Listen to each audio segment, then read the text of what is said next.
Yo, Wednesday night Vibe Warriors, we here. It's time. Get everybody in here. Let people know the show has started that might have fun hanging out with me and Owen Hunt, but you can call him Bootsy. Got to say what's up to the chat. Zoka, Clint, Gordy, Juan, Eric, Rachel. Good to see everybody. Shout out in the chat if you are watching, and I'm happy to see you.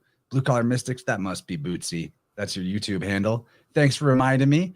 That's where you can find the videos that this guy puts out. Also, you can go to his website, bootsygreenwood.com. So what's up, man? How you doing? Welcome to the Vibe Rant. Oh, dude, I'm vibing already, man. It's already been a good chat even before we got rolling here. I'm just happy to be able to hang out, dude. And like I said before, I love the write up. You have a way with words, my friend, and it's awesome to watch. It's awesome to see.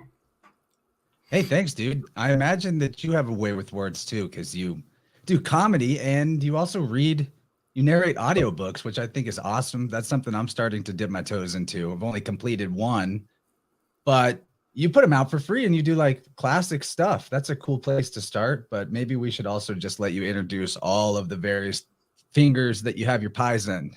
Sure. Finger pies. Oh boy. Yeah, man. I started doing audiobooks a few years ago just because honestly, man, I didn't want to be telling people how to live and shit. You know, it's like I trust that Ralph Waldo Emerson probably knows a little bit better than I do. So, you know, I would make those books and I did like As a Man Thinketh, a lot of the classics, the Kabbalion.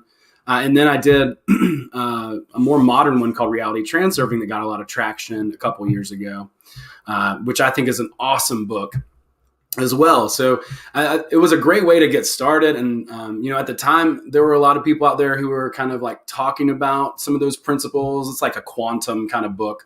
I would say it's kind of like, it's very transcendentalist, but I started making like videos with my face on it. And I was mortified when I started doing that actually like a couple of years ago, because I wanted to hide, man. I wanted to hide behind the camera. I wanted to be on the other side. I'd produce stuff and have some experience in TV and live event production and stuff like that from years and years ago. And I just thought I'll stay quiet. I'll stay behind. But for whatever reason, the opportunity kind of came out to just spell some of this stuff out and try to make it simpler. You know, I'd seen so many great people breaking down and synthesizing information.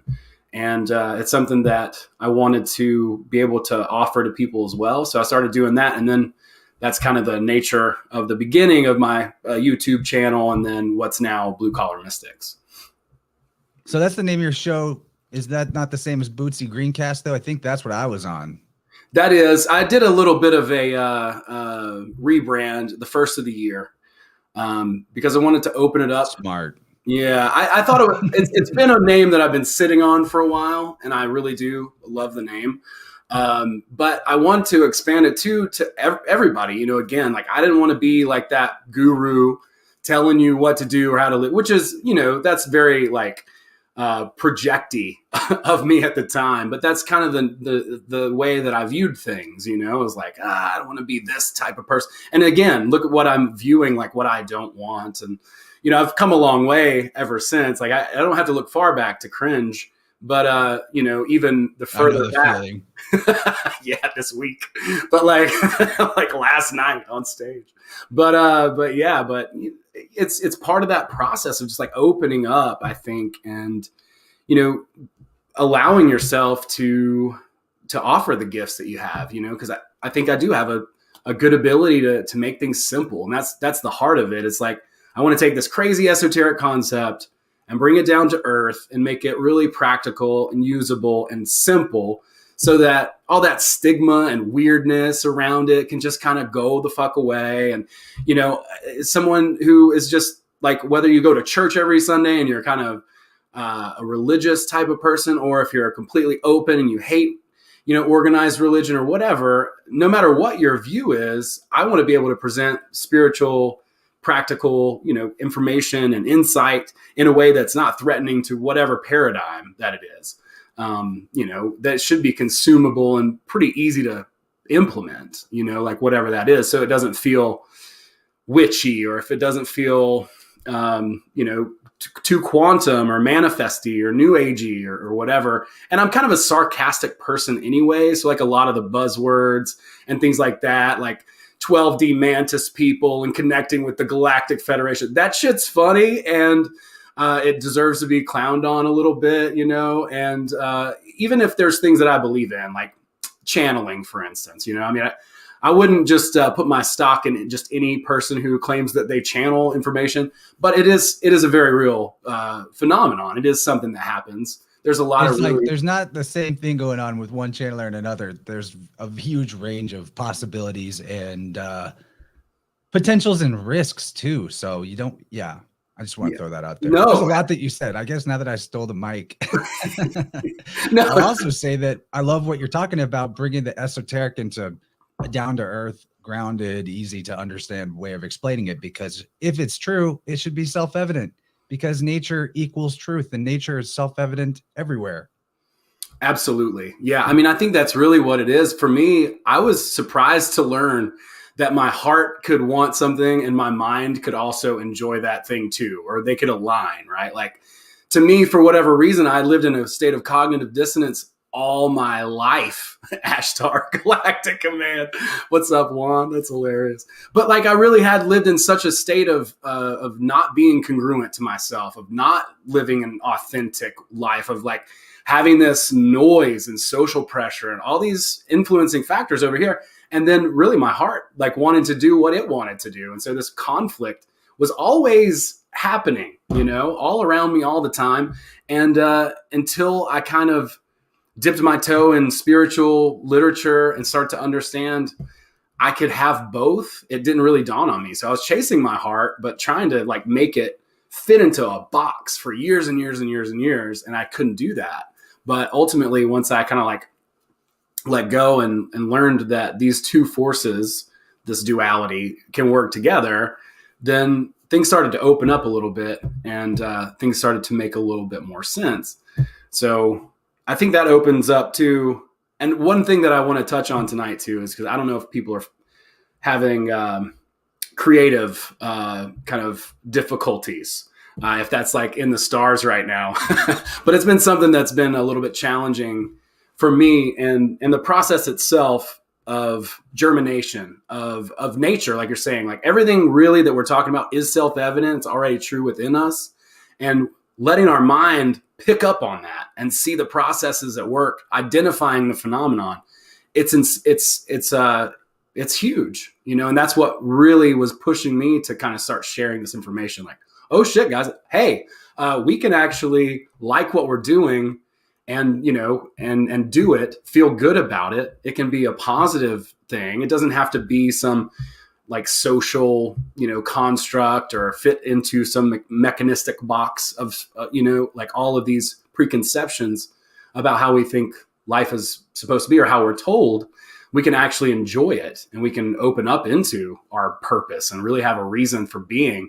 And a lot of the stuff that is kind of funky that we don't really understand or is difficult can be pretty manageable. Simpler solutions can come up. We can start to learn how to work with the operations that are in nature, which is very much like yin as well as yang. And it's really easy to overlook and overstep that space and the allowing of nature to do its work, allowing these forces to complete and do their jobs, as opposed to one thing that I do is just over action. Why didn't this happen for me already right now? It's like, if we look at a seed, it goes in the ground and nothing happens. If you pour 10 gallons of water on it, you're just going to drown it. If you just put it right in the sun and that's all it's getting, then it's not going to grow right. So I think it's really easy for us all to get ahead of ourselves and get really excited and want to be able to do a certain thing.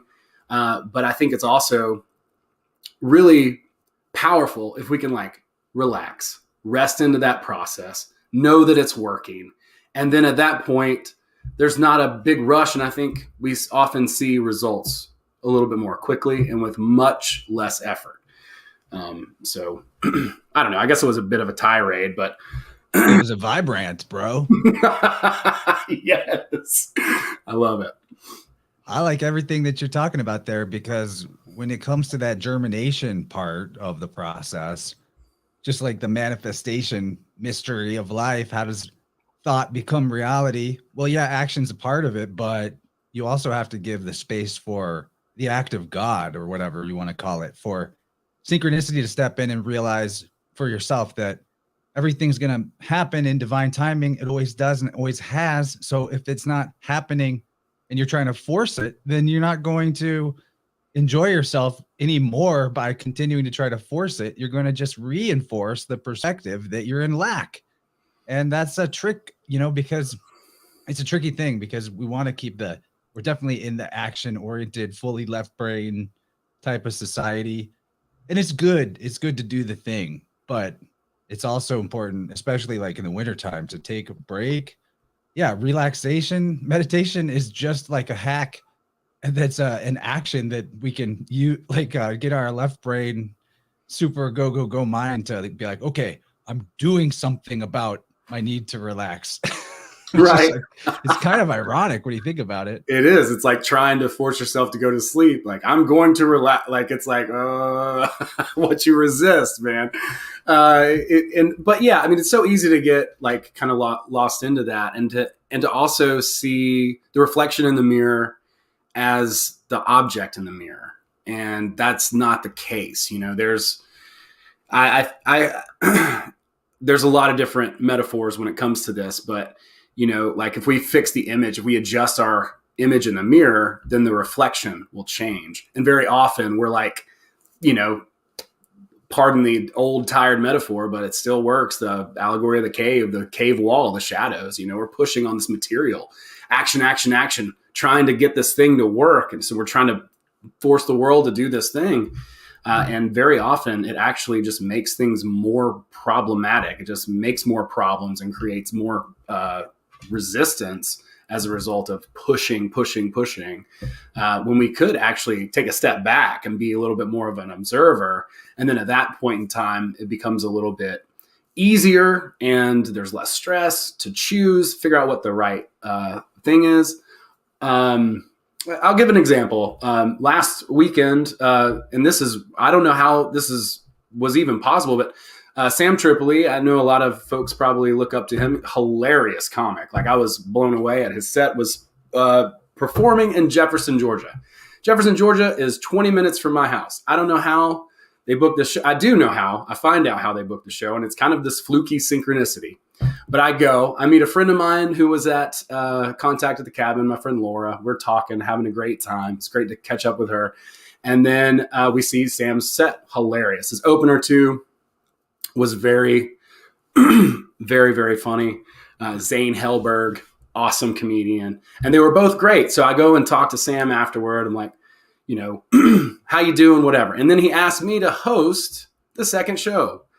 And I'm like, dude, absolutely. And so Zane's like, dude, I'll tape you, all this stuff. They're so kind, so nice. Gives me like this super warm introduction, from like the voice of God, like, welcome to the stage, all that stuff. So we have a great time, and I really enjoyed that opportunity. And I think the reason why it happened was because I didn't care if it didn't.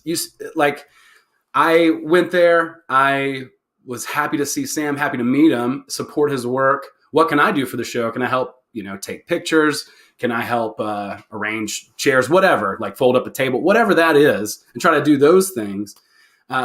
Whereas like the ego can get so in the way. I've talked myself out of more opportunities probably than I'd like to admit, just because of my own doubt getting in the way, making a big deal out of things that are external to my control, right? Like take the locus of control on ourselves and be like, what can I do? What can I do to make this the best possible experience for as many people as possible, for the other persons who are involved in this particular scenario, instead of trying to force my will?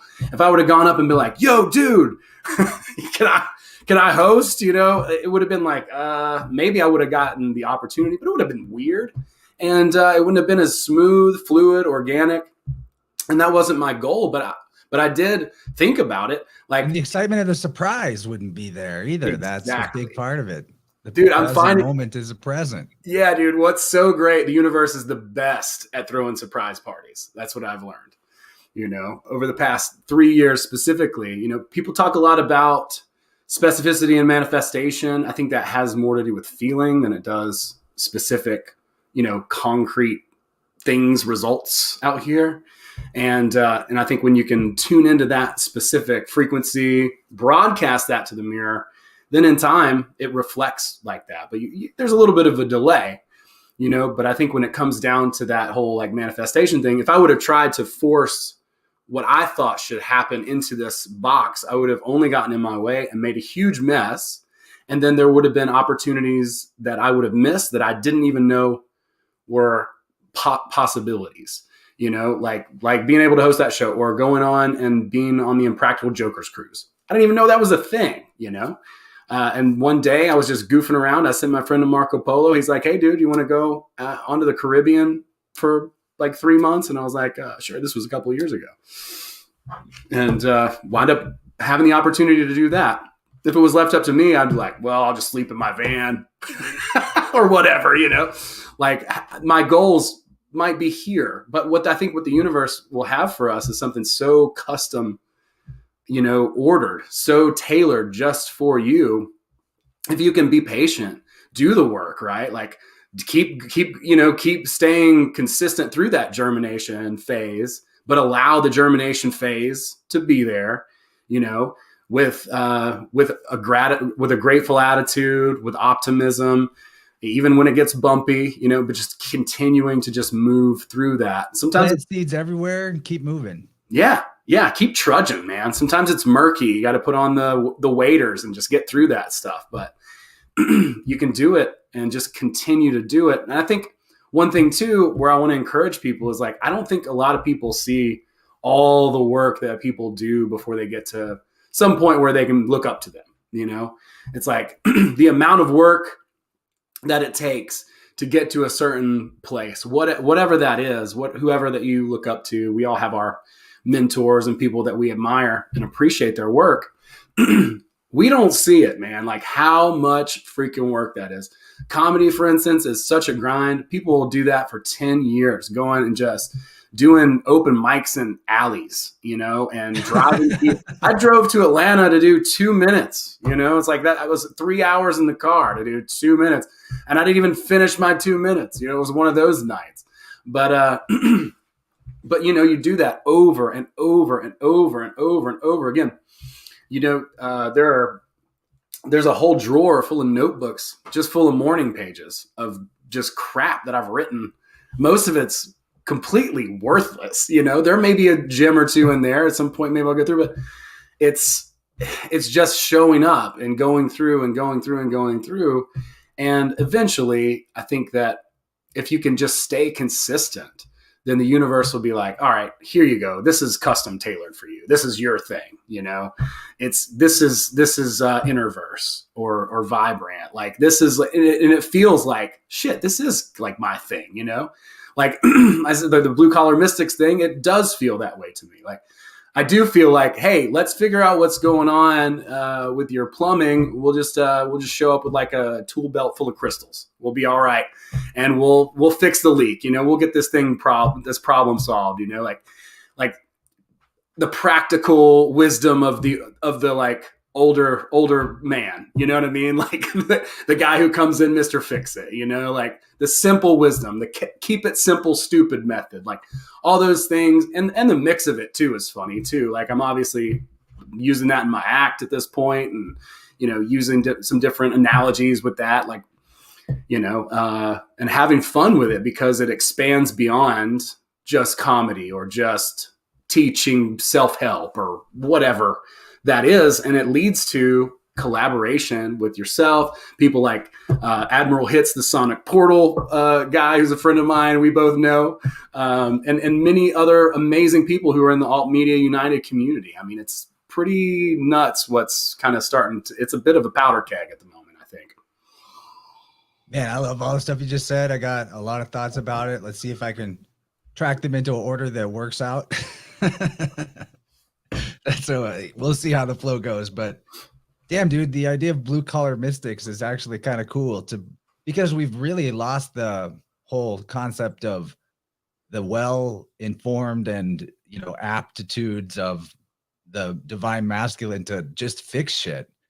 Because so much of what we have now in terms of technology, it's like pretty much specifically designed so that if it breaks, you have to go to the professional or the expert. Even when you go to get your car repaired, they don't necessarily know how to fix the actual car itself. They just know how to do like the basic maintenance stuff. But backing up a little bit, that idea of all the work that goes into what it is that people that you idolize as a hero are able to do, what bugs the shit out of me is when all of that gets encapsulated into the word talent. Oh, they're just so talented. I could never do that. They're talented. But it disregards the entire journey of a lifetime of blood, sweat, and tears poured into the honing of a craft. And the important thing about that is the daily practice. If you put time and attention and energy into a container that is a particular skill, then over a long period of time, you're going to have a return on that investment. That's actually probably one of the very biggest inspirations for me when I first started InnerVerse, before I even fell into like the conspiracy side of conspirituality super hard. I mean, I started learning about myself and the world and the inner outer reflection and dark and light. And then it became really apparent that I needed to also champion truth about all kinds of things. But I wanted to share the idea to the whole world that whatever it is the person you look up to is super good at, you actually could be good at it your way. But first you have to drop the comparison of like, my version doesn't look like their version. And you also have to put in the time and the work. You have to find a way for your spiritual currency, which is your attention and your energy, to go into a container or a vessel that you get to keep, or at the very least will remain permanent, as opposed to all the time, attention, and energy going straight into the boob tube, the black scrying mirror thing, and whatever version of it happens to be this year. A phone, a tablet, a TV, a computer, what have you. So I really want to dispel the myth of talent. There is such a thing as natural inclination and aptitude, but all of that is a function of care, which is heart. So if you really cared about something, then you're going to have an aptitude for it in the sense of the way people say talent. But there isn't this mystical thing called talent that they've got and you don't have. It's care. And it's the time and attention and dedication to apply it and channel that care into a vessel that where, like, at the end of the day, you put it on a canvas and that canvas will still exist in 20 years and the value will actually grow for you personally, even if you're not doing it as like a vocation to sell it. You see some cool shit that you made many years ago and you're like, wow, I can't believe I made that. So cool that I made that. It retains its value. Its value goes up over time, whatever way you want to look at it. And that's the key. Is I really wanted people to get that anyone could teach themselves to do anything, because in the age of information, ignorance is a choice, 100%. So I love what you're saying there about the actual, I don't want to say grind, because if the heart is there and the care is there, then it becomes funning more than working anyway. Yeah. And where the real work side is, maybe the grindy side of it is when you realize that to ascend to the next level of whatever the thing is that you want to become better at, that it requires you to actually confront your own bullshit, because you won't have the time, energy, and throughput to complete the task to a high level if you're also self-sabotaging for 20, 30, 40, 50% of the day. Then it's not going to happen. So the beautiful thing about the creative path, and why I consider it to be the spiritual path, like the authentic path of spirituality, is creation, because we are in the image of creation itself. Yeah. And so it becomes a necessity to also do our shadow work and also change and evolve and grow, if we want to change and evolve and grow our craft in an authentic way that's aligned with spirit and goodness. I think that concept doesn't necessarily apply if you're like involved with some kind of vocation that doesn't really align with nature or spirit. If you're, no offense to people like that really love sports ball or something, but you could probably, I mean, it still applies to a degree, but you could, like, if what you're doing doesn't have the sort of intention for bringing enlightenment into the world or inspiration into the world, and it's like you're actually signing up to join the Borg in some way and do their bidding, then just like the unseen forces will come to your aid whenever you seek to bring goodness to the world or do the right thing for yourself. There are unseen forces that will also come to your aid to do the dirty to the world too. So there's a weird thing about synchronicity, that it can go light or dark, because what we hold inside, that energy, returns to us all the time.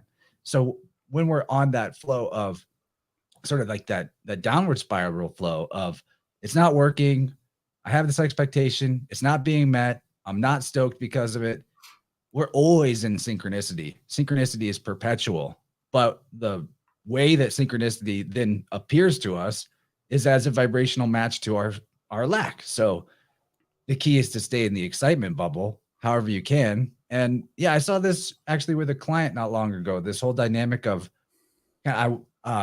disappointment, frustration, guilt over, like, basically the sense I was getting psychically was like, I'm already this age and I haven't done X, Y, or Z. I couldn't have told him what the X, Y, or Z were specifically, but the feeling was there.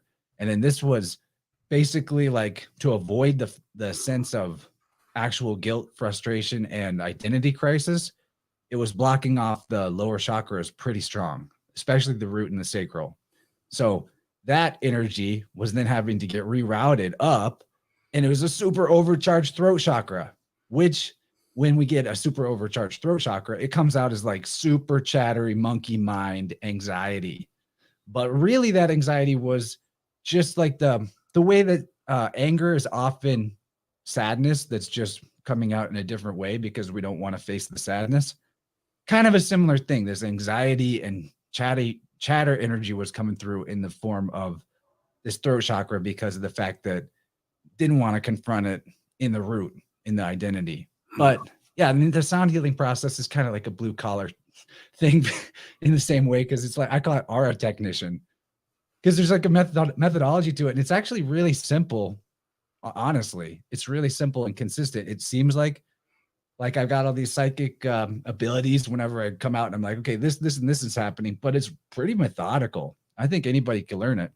I bring all this up, yeah, because this is my way to like slam dunk the transition, connect all the dots of the things that you just talked about to the best of my ability, and then get us to bring up Sergeant or Admiral Hits. I always want to call him Sergeant.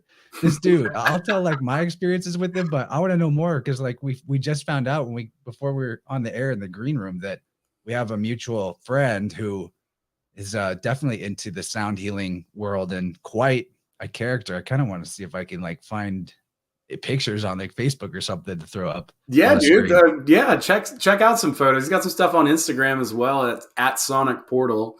But there yeah, we go. Thank you. Yeah, absolutely. And yeah, man, I think when it comes to talent, just to put a little snow cap on that, it's no really rush, say it all. Yeah, it's really about that curiosity. It's the thing that you are curious about. That's the thing that you have the talent for. And if you follow that curiosity leads to passion.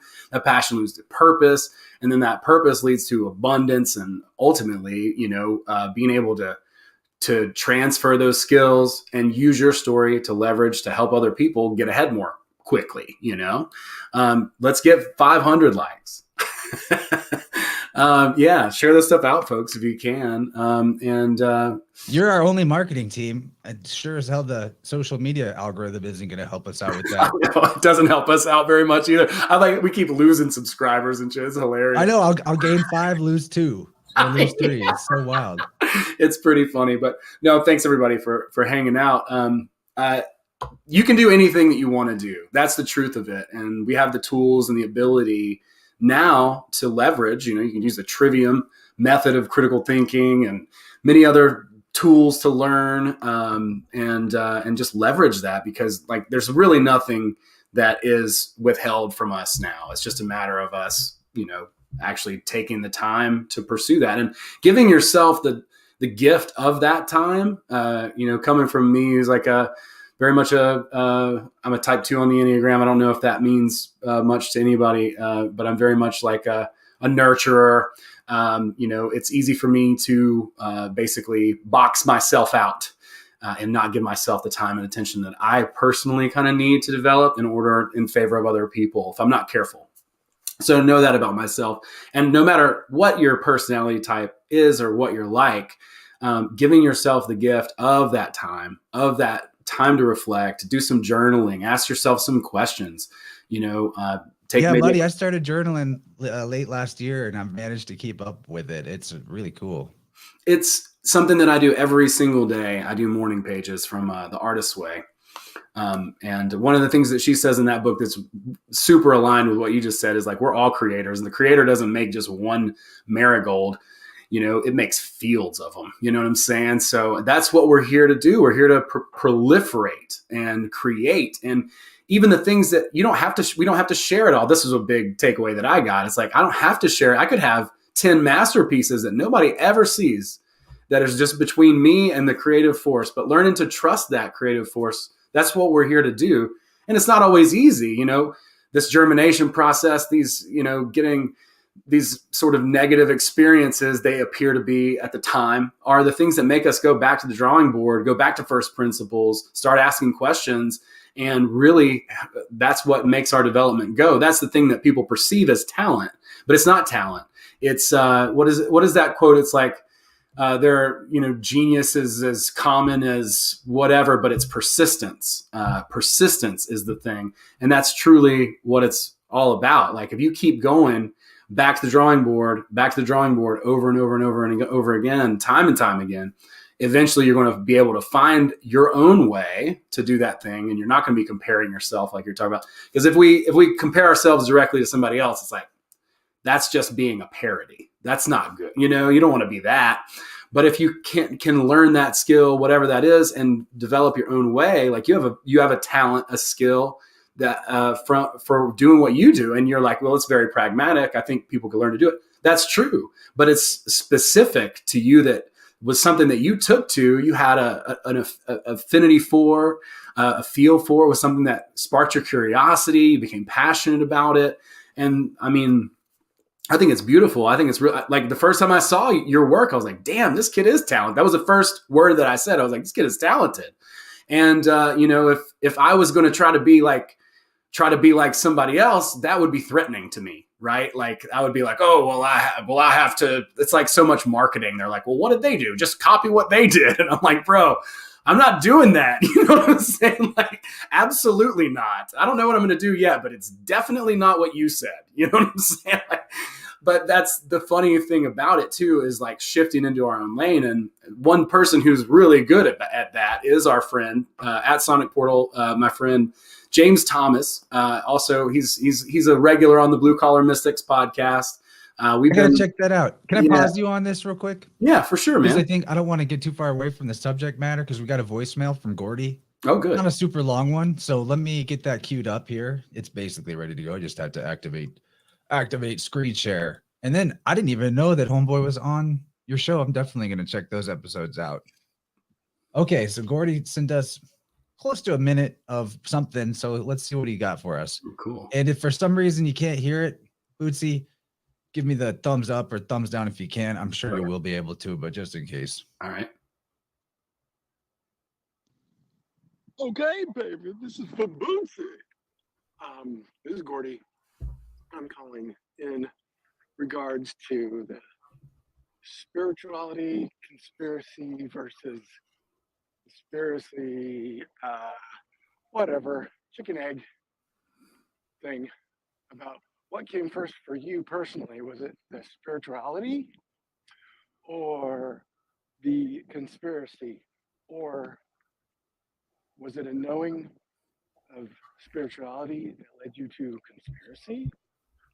Ooh, let's dig that out. I'm walking with the owls right now, so I don't make it in to call. Just say, hey, howdy, guys. He's out walking with the owls. Beastmaster Gordy. That's a great question. Thanks, buddy.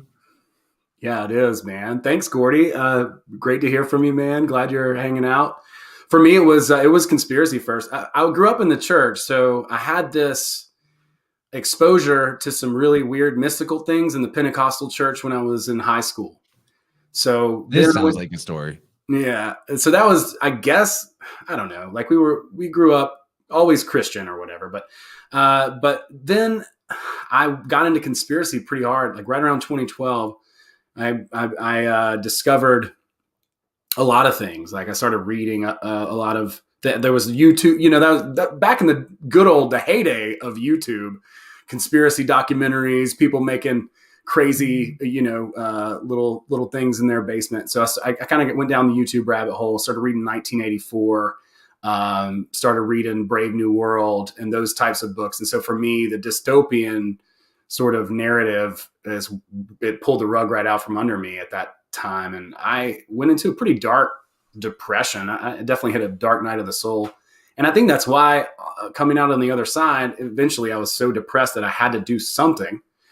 So I started looking into spiritual literature and reading the Kabbalion and the Tao and all these other great books, Emerson, all these great books, and pulled myself out. And I think that's why I work in the niche that I do now, because I really want to help people, especially if they're a little bit stuck in that victim mentality. It's so easy to do because you look around. What's up, Bill? You look around and you're like, man, they're doing this and they're doing that and all this. But upon further inspection, it really is it really is not what it seems to be. And there's also like levels of awareness and consciousness. I think it's all ground up. That's what the real conspiracy is that like we create everything that we hate. Exactly. That's exactly. We follow the orders that are given to us. It's attention, right? And so if we're not conscious, if we're not present in our life, then we get swept away with that narrative and we create that reality that we're being told exists. And if we are conscious in our life, if we're present, then we have the ability to create the future. And that's actually even more powerful. Now we're actively tapping into energy. And so if we think dystopian from that angle, I think we are pushing it, just as hard as, or harder, maybe even than the person who's unconscious. But what's really, I think the shift is realizing, oh, I do have an impact, and we all do, on the world, and understanding how to leverage that and how to create the best possible world as a result of understanding that. The idea of like egregores or pendulums, that was one for me that like really tied the room together, because it appears that there's like some controller like with these arcade, buttons and stuff. And it's like the Robo Claw that like comes down and like picks this person up. But it's like, it ain't like that at all. It's energy, and energy works because of attention and people giving attention to it. And that could be positive or negative attention. Doesn't matter.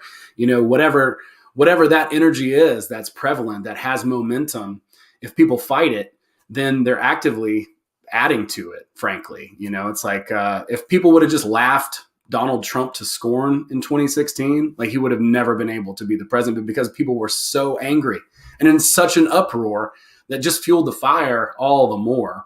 So I think that people don't understand how they're being manipulated by energy, to continue certain ideas, certain, movements, all that stuff. It's about how we respond, how we react to it. And that is how we're creating reality, or at least a part of it. I can't help but like we all create reality. Again, back to my sarcasticness, like manifestation. We're going to manifest a parking spot. But, truly, we are actively in the co-creation vehicle. And we have to be aware of that. However we want to define it, because some terms just don't work for everybody. But we really do have an impact, and we are influencing our reality altogether all the time. So it's just something to be aware of. I think that's why presence is important, is so that we can actively, create a better future. We can leverage our attention and focus not on the problem, but on what we want, what the solution is. And the more we shift from, oh no, this horrible thing's happening, look what they did over there, to, hey, we're doing this. It doesn't fucking matter. That shit just vanishes in the rearview mirror over time. It has no effect if we don't give it any effect, It's a tricky thing. I think we go often sometimes we can get a little too far into the like, oh, if I don't think about it, it doesn't exist, which I Mhm. know you know. But on the other hand, what you're saying is completely true. If all we focus is the issue, then we don't have any energy towards solution. Energy should always be put towards solution more than anything else. Paying attention to the problem is only there to reveal to you where the solution is, which existed before the problem in the first place. But speaking of dystopian, I was checking out. Do you know Clint Richardson's work, Red Pill Sunday School? Have you heard of this guy? Mm-mm. Oh man, he puts out like lately his videos are like 7 or 8 hours long of just here's how the New World Order is creating everything legally to do everything that you would never want to happen. Wow. So one of the things he revealed in his new video, which I just thought was funny, what made me think of it was because you brought up like talisman magic and egregores, was this digital ID wallet that was announced back in October 2020, called Talis, Thales.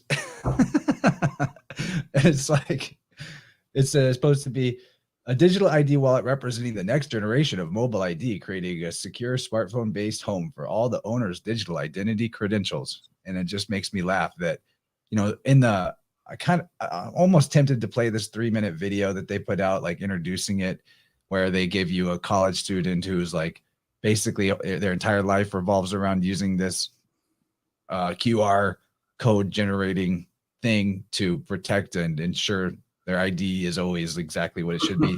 But to me, the joke is just that like they're presenting it in this video as if this thing that is in her phone is actually a living, like not living, but an actual AI. So it's the whole video is narrated from the perspective personifying the software itself. And I can't remember what its name was supposed to be, but the actual software is Talisman. And they give it an egregore type in, individual identity itself. Your identity has an identity. Oh my God. Hilarious digital personhood thing. But yeah, Clint's work, it does kind of lean heavy on the everything's fucked and I don't know what to do. But it's important to know the architecture of control, because that's how we sidestep the booby traps that are laid out in front of us. And without realizing it, I think his work presents a lot of solutions that are just kind of difficult to put into like, here's how everybody does it. You have to figure it out for yourself, how you're going to do it. I also want to say, shout out to Scott Cook. Thank you for the awesome $20 tip over on Rockfin. Really appreciate that, brother. That's super generous. And I'm catching up on the chat over there. You guys are saying lots of good things. Slick says, identity is the ultimate vulnerability in the world of illusion. Man, yeah, that's some deep wisdom right there. Absolutely. If we weren't attached to these false personas, then we wouldn't be controllable through them. It's like that old concept that you got to know a demon's name to control it. But I'm curious where you're coming from with that spiritual side of your church experiences, like early in life. You saw some shit that transcended the materialistic, mundane explanation of reality. Is there anything there we could hear about? Yeah, there's quite a lot, actually. There's so much. All right. I still think about that stuff often, because what happened to me was once I kind of got into that dystopian thing, start reading Ayn Rand, start getting like into objectivism and very materialist ideology, right? Like, if I can't prove it, then blah, blah. Meanwhile, I'm having sleep paralysis and like crazy, experiences from the church haunt and pervade my consciousness constantly as I, go through life pretending like I know everything and can define reality. But yeah, like those always hung in. We had experiences that were like intercessory prayer, speaking in tongues. I saw people be healed of things. And I could never just explain that away, so it always hung with me. So, after that time of like, the dark night of the soul, the conspiracy thing, and back to your point, we do need to be aware of what's going on. It's a fine line, like it really is. But like, I think emotionally, we have to each decide for ourselves, how much of this am I going to allow in? What do I need to be taking in? Because for me, getting into like a downward spiral of emotional victimhood, it's not the way to spend. It's not the most ideal way, to move through life. Like I literally got to the point where I had no social life. I was living in my dad's basement, quite literally. I didn't want to come out. I wasn't, healthy, and that's not ideal. That was part of my journey. I don't regret it, but like, as I came out of that, I definitely tried to be able to define everything. I didn't understand social dynamics. I knew they were there. I didn't understand how, emotionally people could vibe, right? Like it didn't make sense in my rational brain, but I knew it was there. So those were also things that were upending me at these turns, to look more inwardly, to look more into like spiritual text. And really, I destroyed the sort of paradigm that I had been indoctrinated with. And that was a lot of work, man. I don't necessarily recommend that everyone do that. Probably took me like 3 years of time to literally dismantle the foundation of religion out of my mind. See, I did it whenever I got disillusioned with the religious upbringing at about 17. I like TNT'd that shit, completely obliterated it in one go.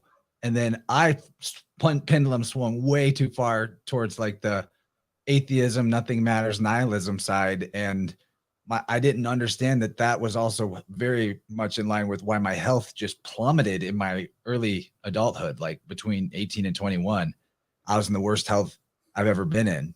I like pictures of me from back then. I look kind of like older, but also like a baby. Like too young, but also old and fucked up at the same time. I don't know how to describe it. Yeah, that makes sense. I know what you mean. Yeah.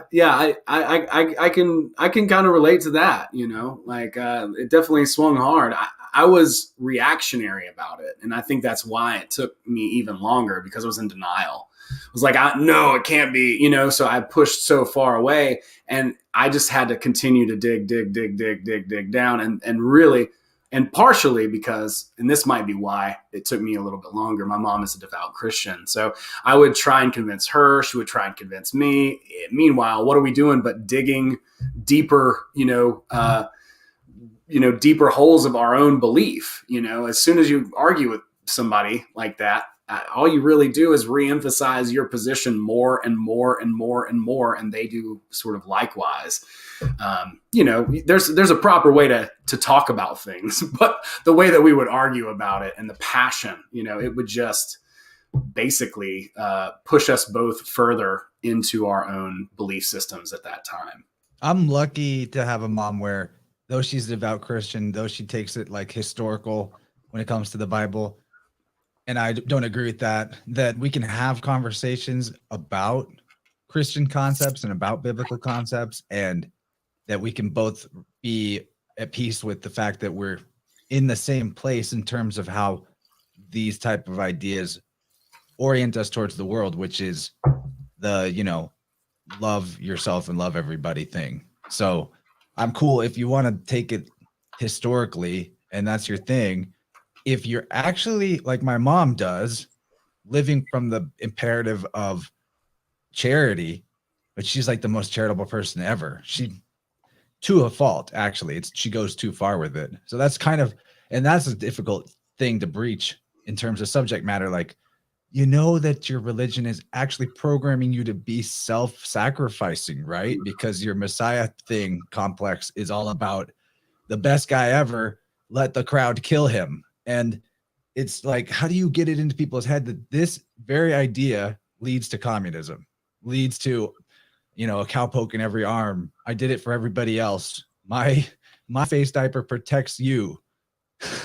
All that stuff. It's quite insidious when you see that, but I probably would rather take that over in terms of like the way my mom approaches it, trying to love everybody, trying to do what's best for everybody and help a lot. I'd probably take that over extreme, soul crushing apathy. So absolutely, it's a spectrum. It is. Yeah. I mean, well, that's the point of really, as I've kind of come, I don't know if I've come full circle, but as I've have sort of resolved some of this stuff, I can see the beauty in the scriptures again, and not just the Bible, but all these old ancient texts. They're all leading to the same place. They're all leading to the self, and that's where a true teacher will lead you to. We're all complete. We all have everything that we need, already. We want to improve. We want to continue to evolve and do these types of things, learn this, learn that. Absolutely. Do all that shit. But you have everything you need. You need nothing else. You are totally complete as it stands right now. And the message of love that's in the Bible, like what more is there? Like Bob Marley sang about it, Jesus, like all of these figures are really pointing us back to the self. And that's really what it's all about, is just love. And I mean, it's really simple. And my mom sees it that way too, so we've been able to, because she detests organized religion for sure. So, we read the red letters, like there's a lot of wisdom there. There's a lot of power in that. And I'm for that. If people want to take it historically too, I have no problem with that. I have no issue with any of these. I call them, like Robert Anton Wilson's one of my favorites, and he would call everything a BS, a belief system. And so we all have them. But the idea is to be aware that we have them. And then at that point, it's like, okay, well, and that's where language kind of comes in. It's like, well, Mozart appears to me to be better than Beethoven. Instead of Mozart is better than Beethoven. That's that argument that just pushes everybody further into their corner by this like definitiveness, it's this way, or no, it's that way. Well, you're both right. You know what I'm saying? Like all perspectives are valid. They all exist. Like there are infinite perspectives. So being able to just acknowledge that and say, well, here's a tool. The map is not the territory anyway. We have to filter it through something.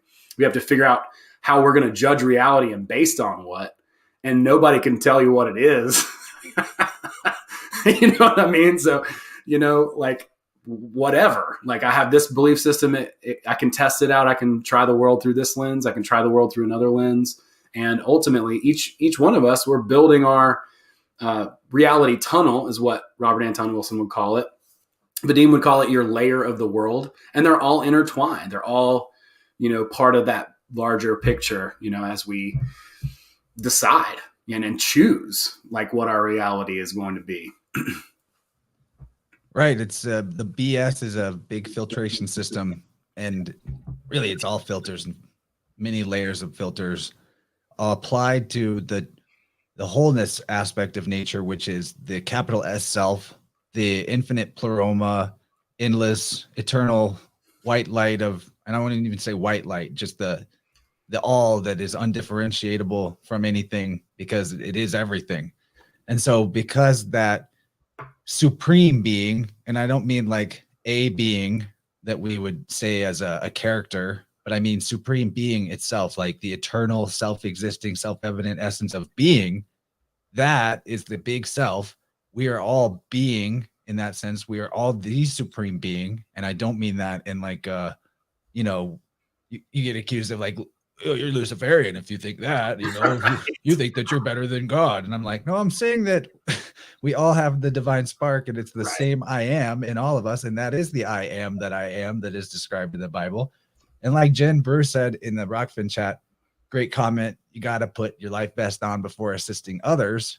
I think that the only love that exists is self-love, since if we are able to love the I am in ourselves, then we can express care to other people, because we have the security to do that, since we've provided ourselves with the essence of, creation itself, the essence of existence itself, which is awareness of our higher potential as a supreme being, or as supreme being itself, as nature.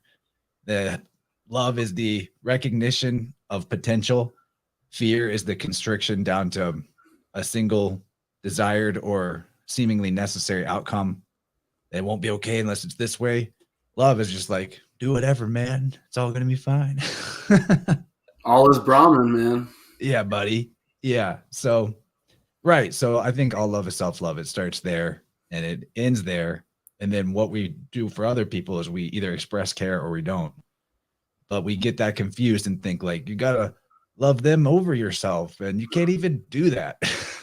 Well, I You think can't even do that. yeah, and I think a big problem too, and this is a toxic. Like it affects me still. I mean, I have to be very aware of it. It's like we have a deep seated belief, I think, from going to school and all this stuff that we can't do it ourselves. That somehow we're incapable, right? That we don't have the tools. Like that's kind of how we've been trained through society. That we need, not that we don't work together and collaborate, like as people voluntarily interacting and being part of a group, but like that we think we can't do it, right? Like we have this sneaky sort of suspicion that we can't do it ourselves. So then we go to whatever that easier sort of seeming thing is. And I think that's really sneaky and kind of deceptive. It's akin to like, the collectivist kind of toxicity too, in a way, right? Like where it's like, well, we all have I just pulled this ant card off my deck.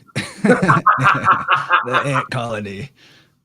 But yeah, it's definitely worth, peering into that, like unpacking that belief. Where does it come from? And, understanding you do have all the tools. Like the idea of lack or that you can't do anything, it's a lie. There's nothing true about that in any form. If you can learn how to do anything, you can do anything. It'll take time. There will be a process to it, but I think people just get disheartened. And what we need to, I think the biggest enemy, you got to embrace the process, because if you want to be doing the thing, then it's not like you get to some endpoint and you're like, I did it.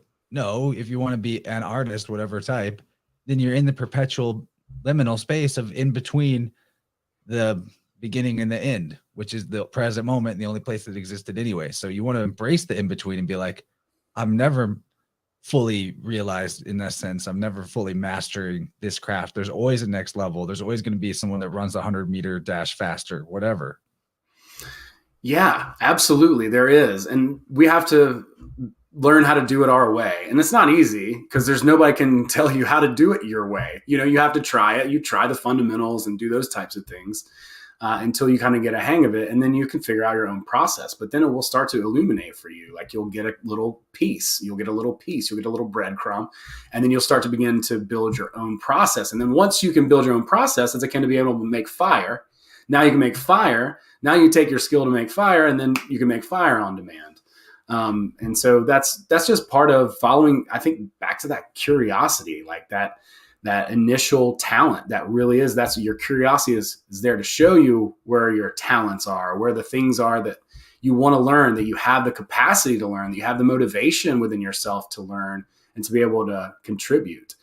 The biggest enemy, I think, is a mental one. And that is like, what I'm trying to think of the right word, and I can't think of it off the top of my head, but basically just giving up, hopelessness, despair. That is the real enemy. And that's, if you go watch like, who's that guy from the KGB who, Edward Griffin interviewed years ago, what I'm talking about. Yuri Bezmenov. Yeah, you go watch Demoralization. Yeah. There's a hilarious sticker set on Telegram that has a bunch of like Yuri Bezmenov kind of, I don't know, meme things. It's like 200% demoralized, and his face is all like, I don't know why I'm saying this. Apathy is the only real bad guy, though. Absolutely. That's the word. Yeah. Thank you. Yeah. Apathy. That's really what it's about. And in my struggles, the days that I struggled, that's the thing. It's like, God, like, I don't feel like doing anything, and trudging through that, back to that germination thing. It's like last week I had a day like that. I think it was Tuesday. I had real nasty, like fucking sleep paralysis. The night before, I wake up, I'm like, and I just felt like shit. I didn't want to do anything. I got everything done that I needed to do that day. And then I was on my way to go and do some open mics. I called my friend Christine, said, hey, but I'm having a hard time. She coached me up and gave me some words of wisdom. And she was like, you probably just do it anyway, even though you feel like crap. So I went down and did my thing, even though I felt like crap. And I felt much better. Then Thursday, actually had a huge insight into my process. I went and performed, and I got a little bit of a glimpse into one way to leverage writing for this particular skill, stand-up comedy. It's something that I had been doing during the day. Like I'll sit down, I'll try to write some jokes or whatever. And there's nothing wrong with that. That's great. I'll continue to do that. But there's a very, I would say, like productive time right after getting off stage. You familiar with the idea of the stairway effect? It's a French idea. No, but for me, when I come off of a really, really good conversation on the air like this, sometimes I'm buzzing far into the next day, even. So there is a magic to that, this reflective capacity between myself and another person where we're just like really continuing to build up the energy and deeper insights. And like, there's things that I think and know that I can't even access until I'm in that back and forth. So I imagine when you're doing that with a crowd and the energy they're sending back is, ah, ha, ha, like, you know, that could be, whoa, that could be some seriously big stuff. So sure. Yeah. I think if that's what it is, that's my best guess. Maybe there's a whole different stairway to heaven you're talking about.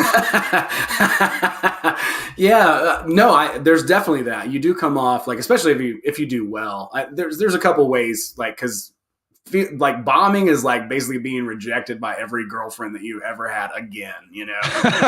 Like, and they're all in the same room and they're all mad at you, you know. So that's not a fun feeling as far as that feels like being publicly shamed, you know. It's what really kind of what it feels like. But yeah, it's such a huge like, I don't know, risk, I guess you could say, that people that aren't comics just don't take. I used to follow a lot of comics. I kind of fell out of it, but I've definitely heard all of that philosophy back in the day. So you keep going. I don't know why I'm rambling right now. No, you're fine. I want to hear you. It's a Vibe Rant. No, I love it. No, but you know, taking that energy and leveraging it right afterwards is like, because the stairway effect is I think it's like basically you have like a crazy fight with your partner, and then you're walking out of their apartment complex down the stairway, and then you think of the perfect thing that you should have said. You're like, I should have said that, you know, that would have got him, you know? So taking advantage of that and being aware, like taking that hour or two after the show and sitting through and going immediately through the set and then writing jokes on top of those jokes. It's almost like you get the opportunity to riff with yourself. I'll audio record all my sets so I can hear it again. I can hear what worked, what didn't work.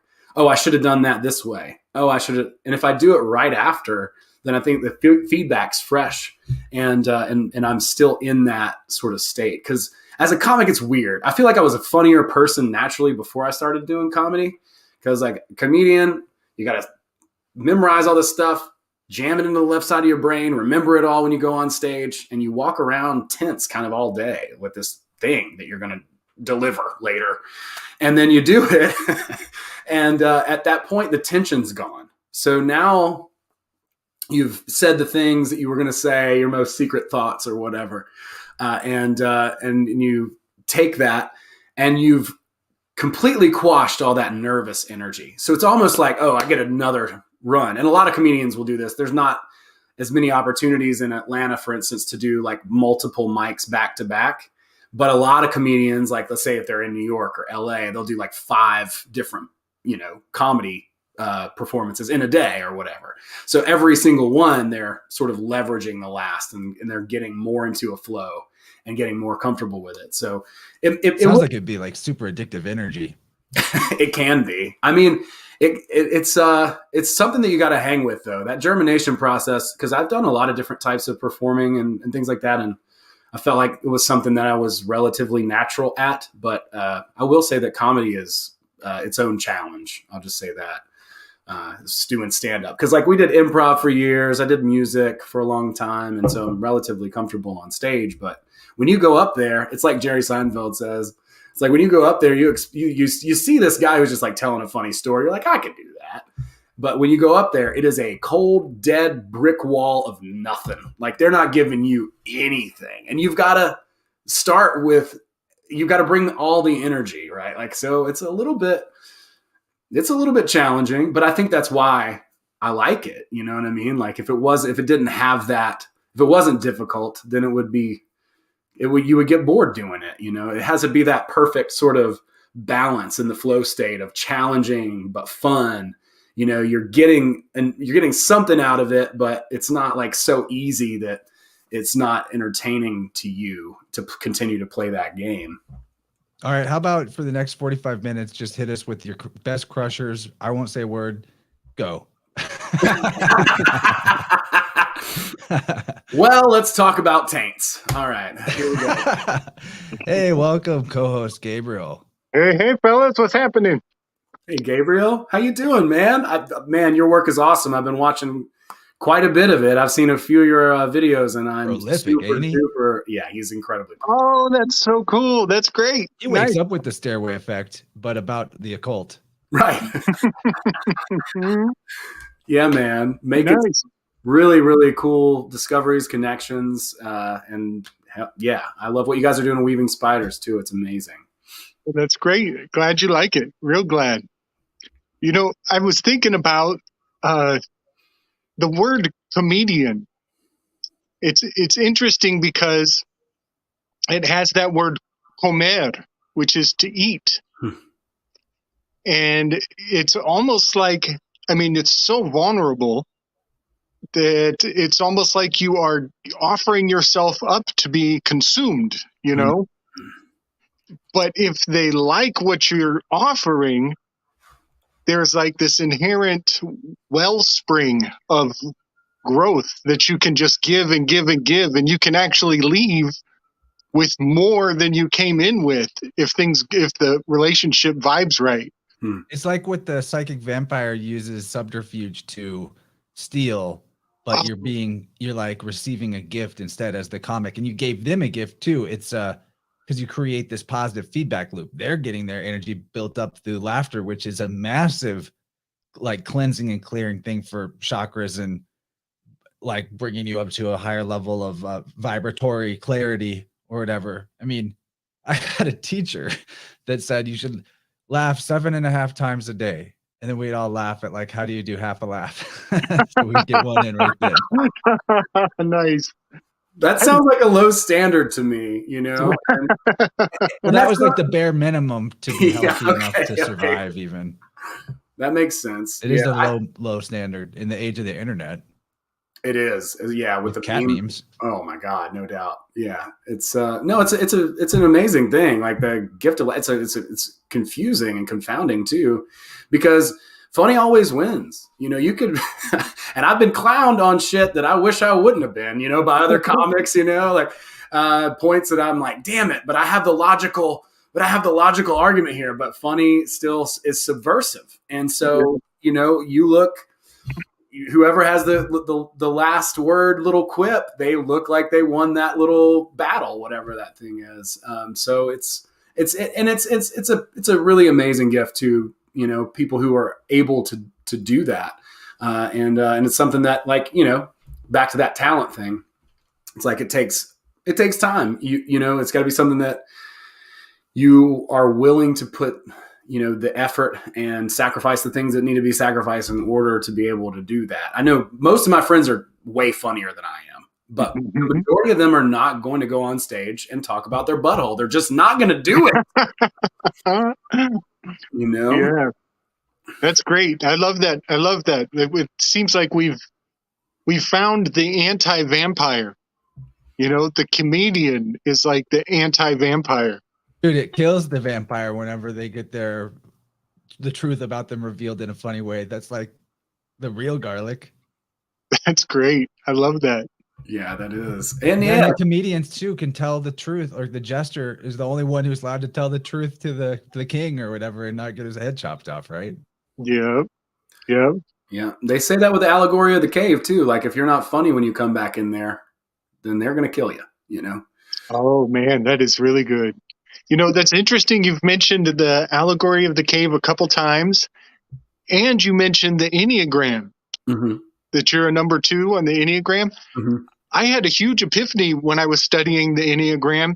I think it is Plato's cave. Interesting. And if you like the way that when I studied it, I put the shadows on the outside. of the graphic.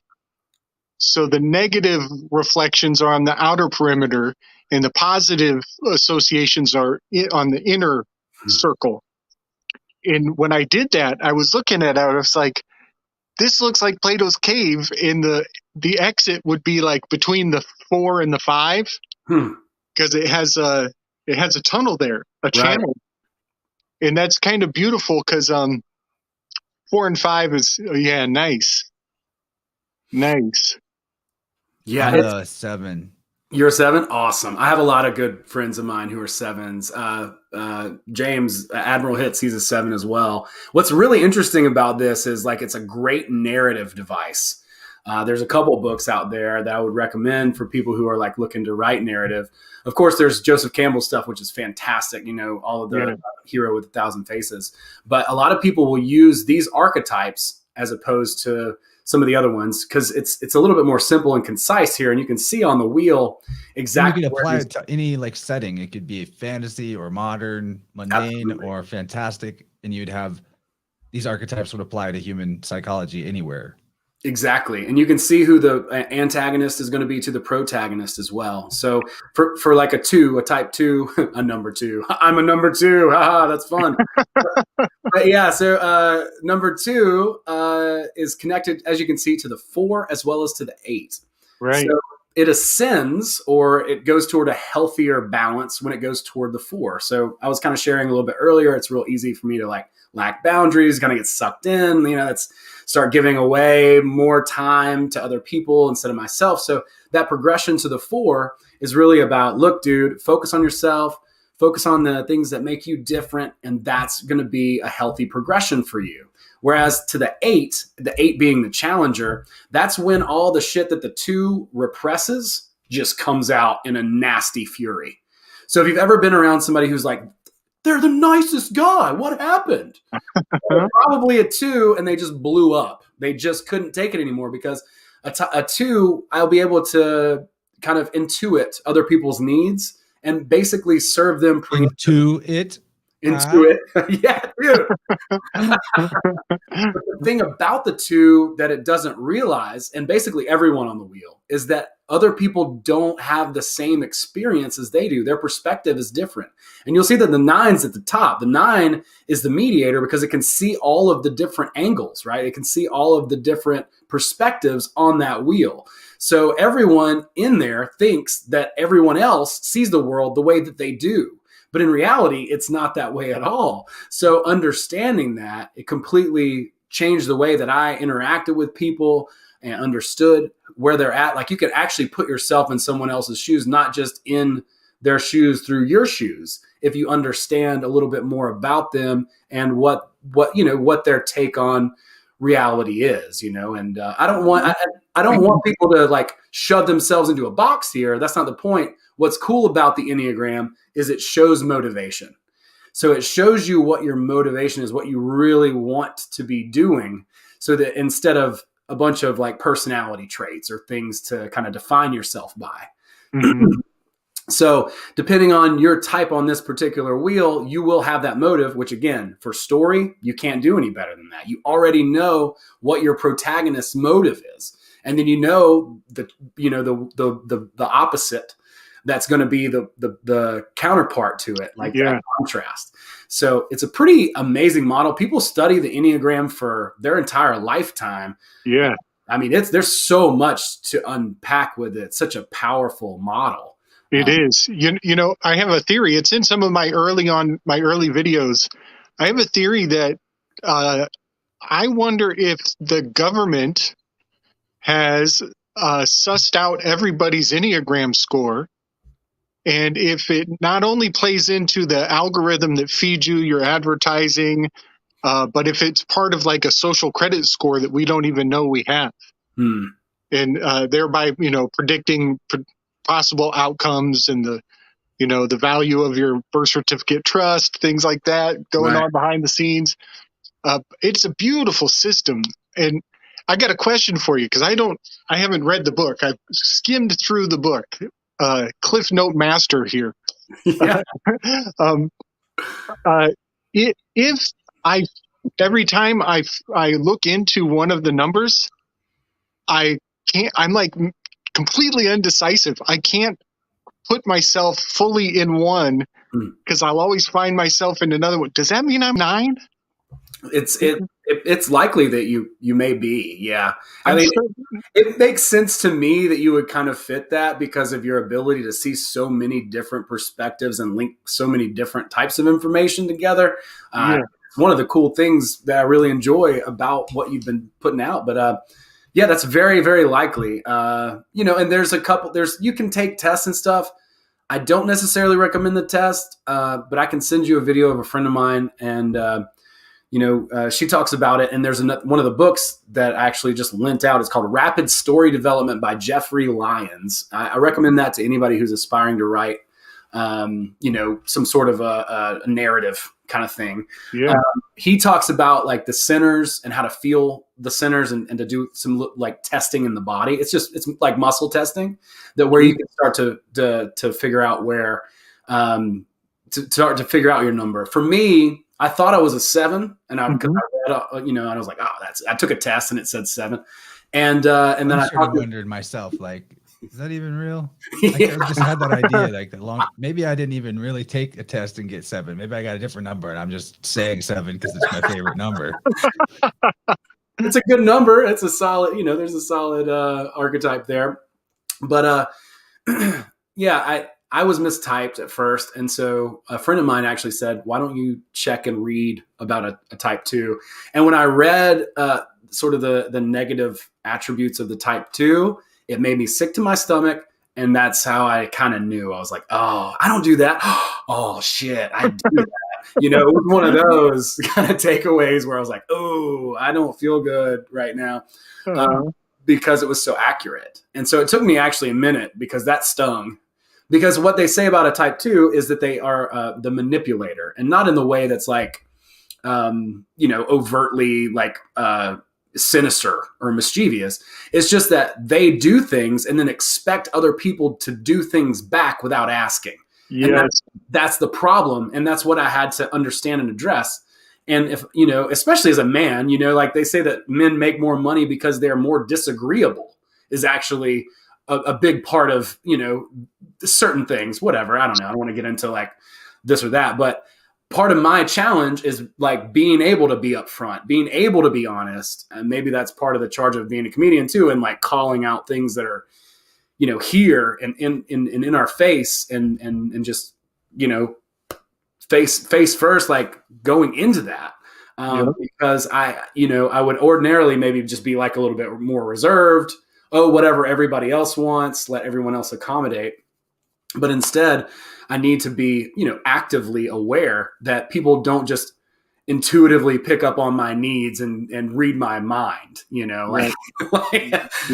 Of course they don't. But until you kind of, until you acknowledge it, you don't have the same amount of awareness, Yep.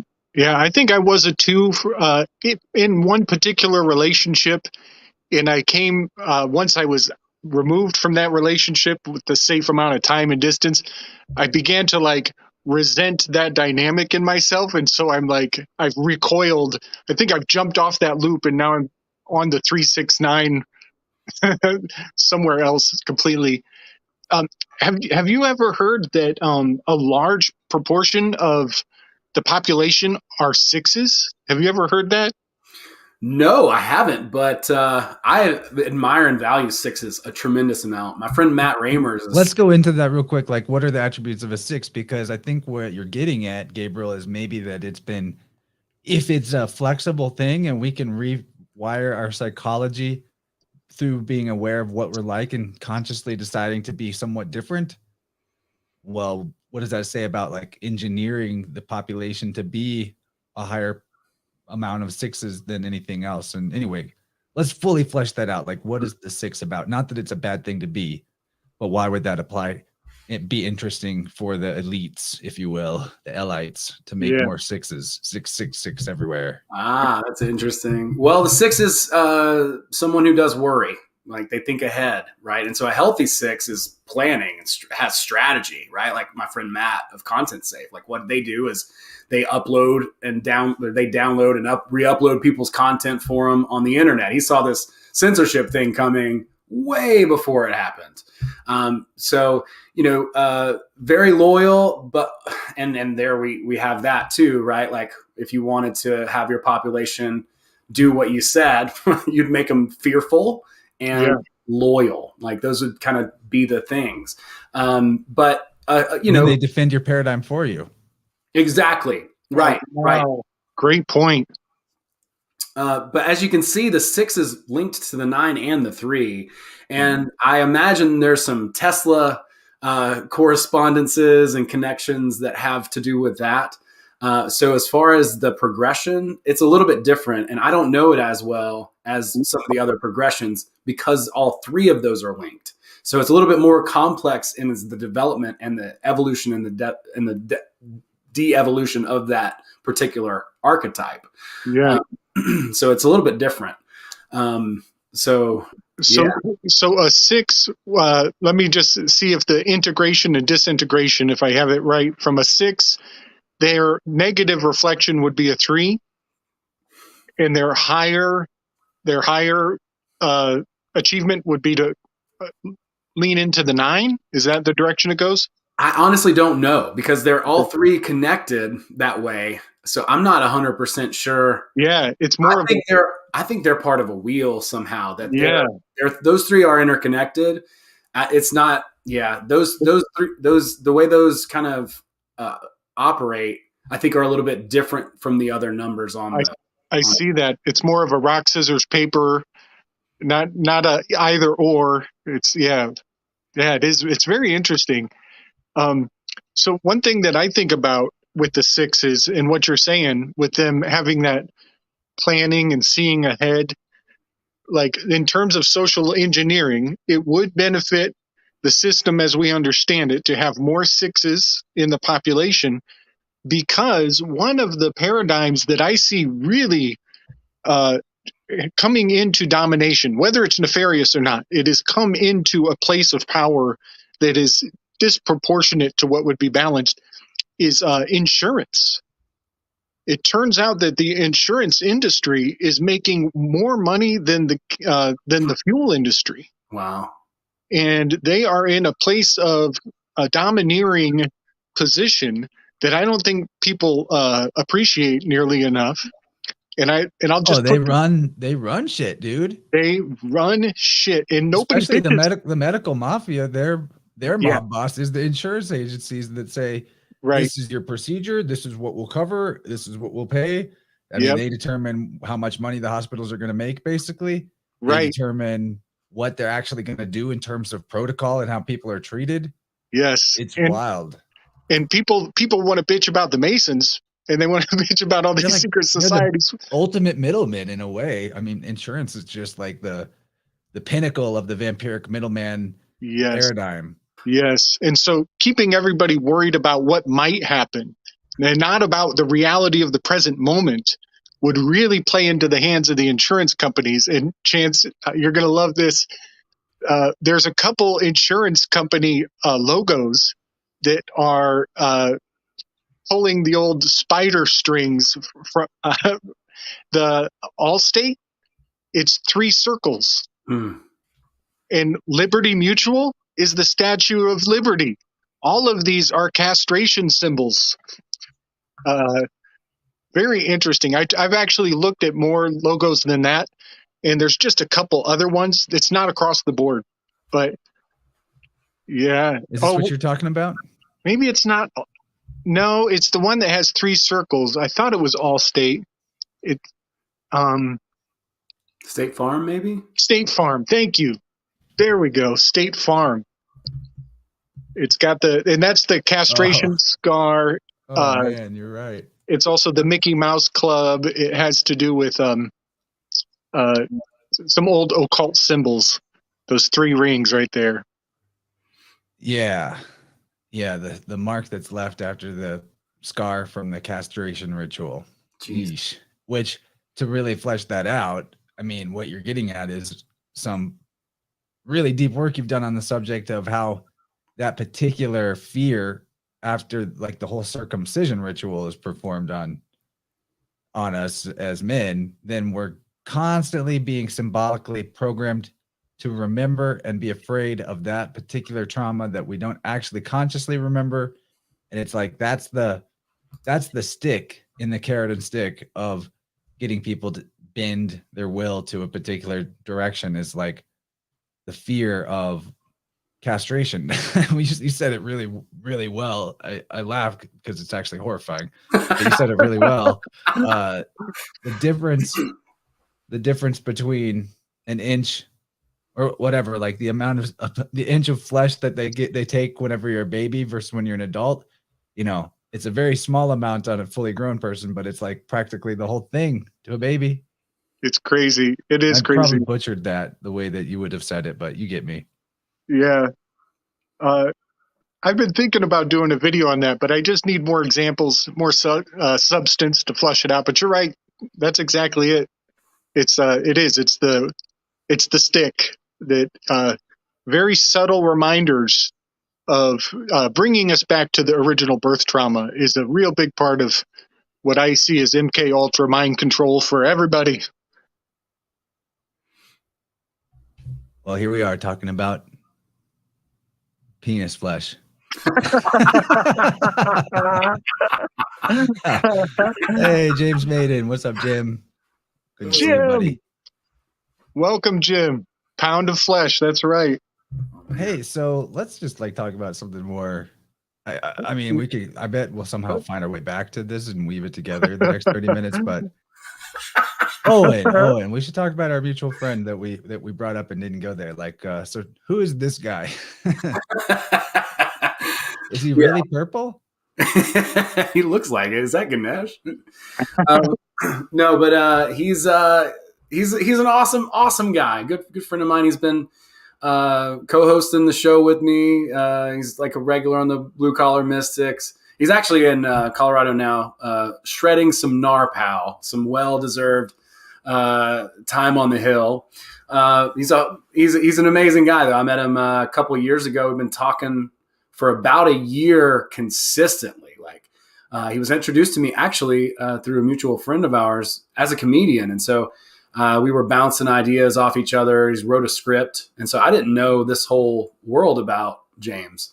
And ultimately come to find out, he has this thing called the Sonic Portal, or he calls it psychedelic spaceship, and that is it right there. It is. I've rode this thing. Yeah, it's pretty amazing because each one of those gongs is tuned to a planetary frequency. So the whole universe is around you. That's why he calls it the psychedelic spaceship.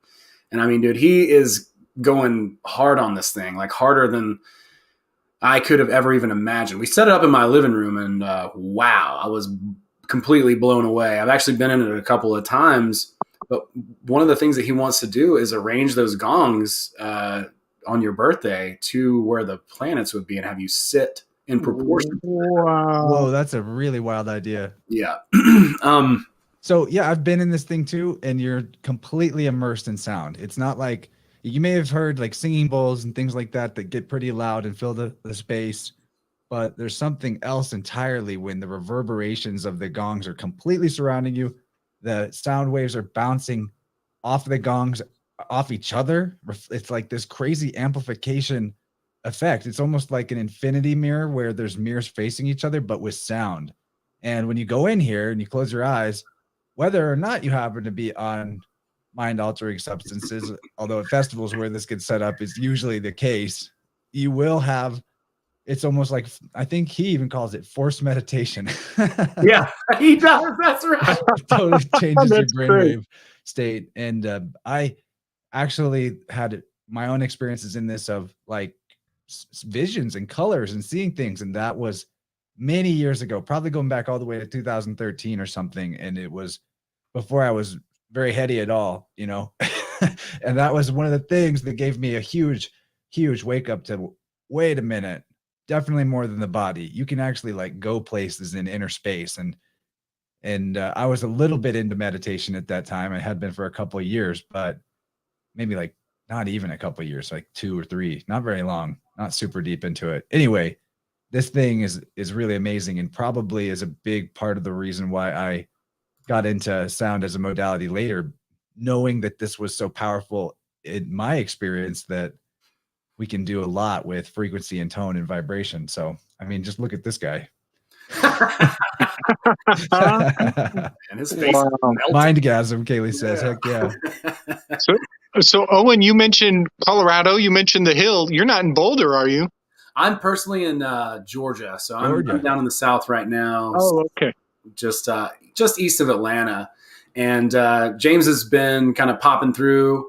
He was living in Michigan, but he's been kind of like back and forth between.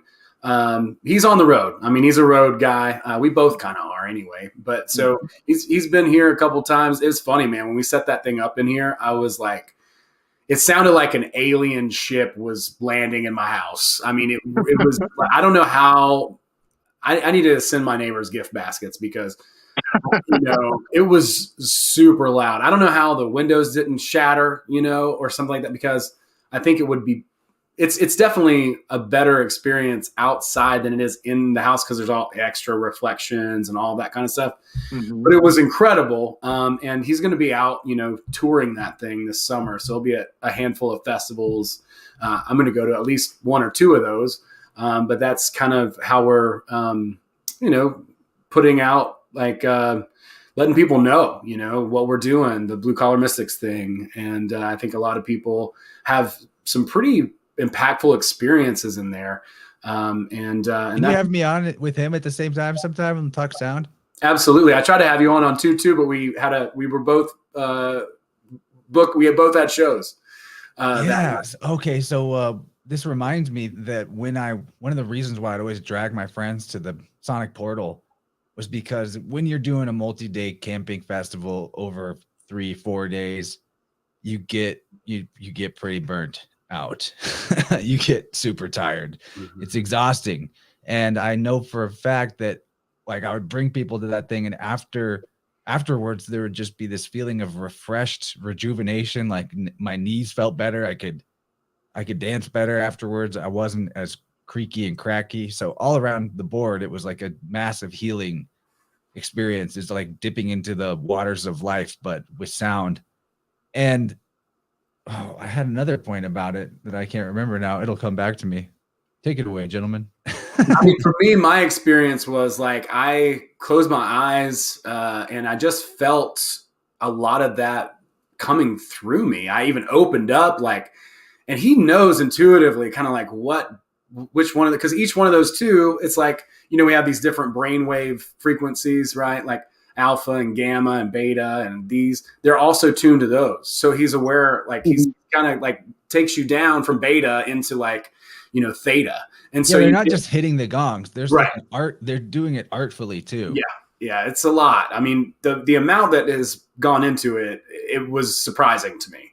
But when I was in there and he played for a while for me, man, like I just, whatever that resonance was, I couldn't help but just open my mouth and just vibrate that out of my mouth, like a monk, doing those types of, chants and stuff like that. That's, I just opened up to it, man.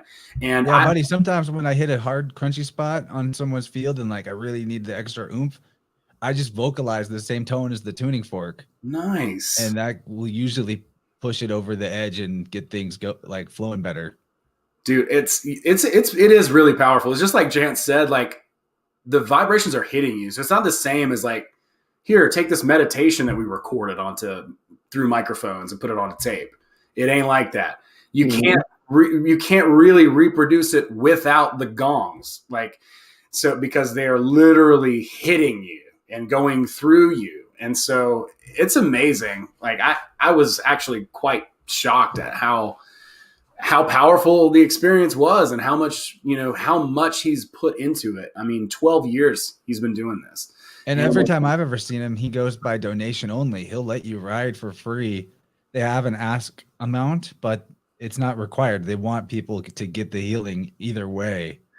Yeah. And it's really, he still runs it that way. I mean, yeah, but he was super generous every time I met him. He's super generous, man. He's not about like, healing people. He doesn't even want it to frame like that, right? It's more that Heyoka, like, come on in, have a ride, check it out. And then if something happens, cool. Trickster. You see your dead cat, not my problem. You know what I'm saying? Has that happened? No. So, we're gonna have it at Mount Shasta next year with the Grimerica guys, but we're gonna have it out. He'll have it out at a few places, and I'll definitely be posting and letting people know where the spaceship's gonna be, because he'll be out at a few different places this year. I know for sure Burning Man. I think Lightning in a Bottle. I think for sure Electric Forest, it'll be there. And then there's a couple other different festivals and stuff too. So, follow at Sonic Portal, and there'll, if you guys want to follow it around, you know what I'm saying? Yeah, I put that in the chat. I'm going to have to reach out to him. It's been quite a few years since we ran into each other. Yeah. You should, man. He's a fucking amazing guy. I'm so honored to it's hilarious.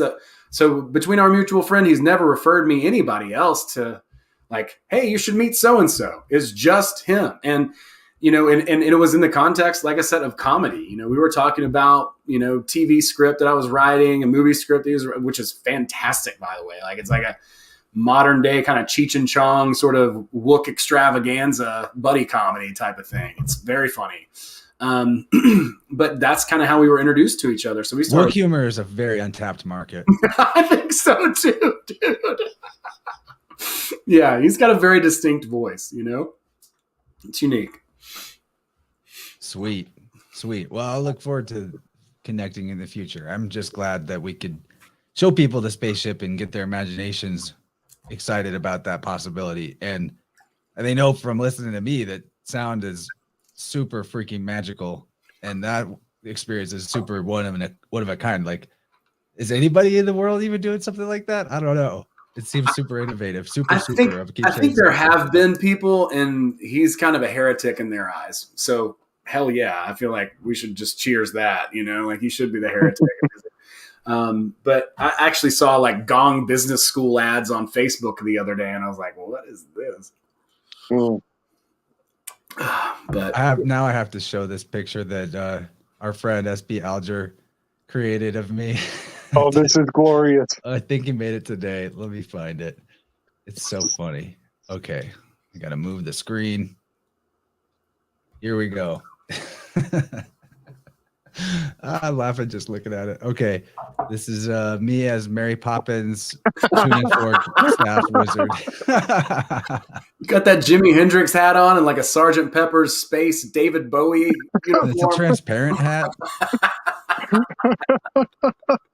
That's awesome, man. That is fantastic. I know. I feel like I should honor this by making it my profile picture across the internet with no explanation.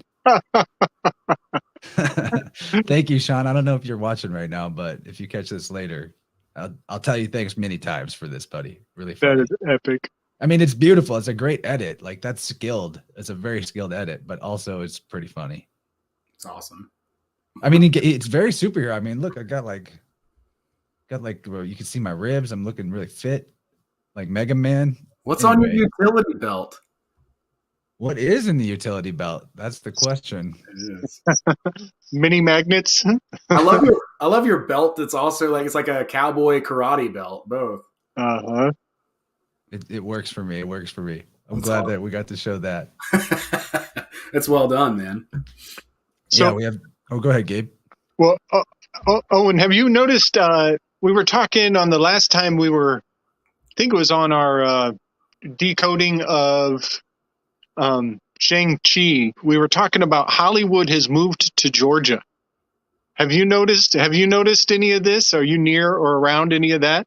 Yeah, my background's in TV and film. I actually just picked up a couple weeks this month on a project, just doing, pretty relatively easy stuff. But I have a couple credits. I did a lot of prank shows. That's actually how I got my start. And I was doing producer stuff behind the camera since about 2014. And I didn't start doing comedy openly until like 2018, something like that. It was actually right after I came off one of the productions that I did. If you've ever seen the movie Bad Trip, it's on Netflix. It's Eric Andre movie.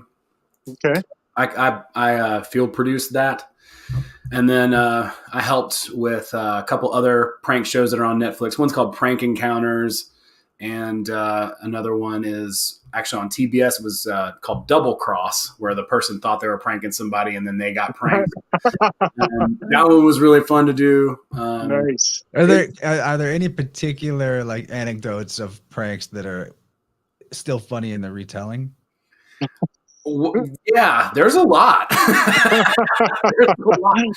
My favorite thing that I got to do, speaking of growing up in the Pentecostal church, was one of the scenes that I needed to cast. I needed a preacher to cast a demon out of Eric Andre. And it didn't make the final film, but I was able to find someone who definitely deserved it. Put into the frame on that one. Not everything goes smoothly. I would say 98% of it, people are cool, but there is that 2% where people are pissed. Where they feel cheated. They didn't know, because you can't tell them. If you tell them, it ruins the whole thing. So, right. Yeah, I haven't done a prank show since that. I did. Yeah, I did that since the Double Cross one. But yeah, Atlanta, there's a ton of stuff going on here, and I have a lot of friends who are independent.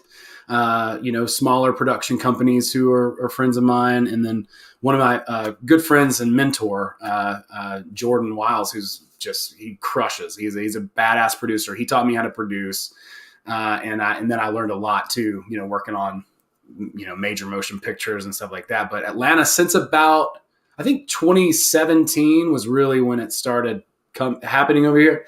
I was just going to ask when you noticed it. Yeah, they gave away these big tax incentives. Yeah. So I noticed that I would have on my paychecks, it would have two addresses, one in Atlanta and one in like Beverly Hills or LA. Because of those tax incentives. So the more that they shot here and used local things and all that kind of stuff, the bigger the tax breaks they got. And It actually happened to a couple of other places. Charlotte was set to be the next film capital, but they changed their tax code. And so everybody just dipped. New Orleans, they kind of had a similar thing. It's so hot down there too. People get so sweaty. It's hot here, but New Orleans is humid. It's very humid.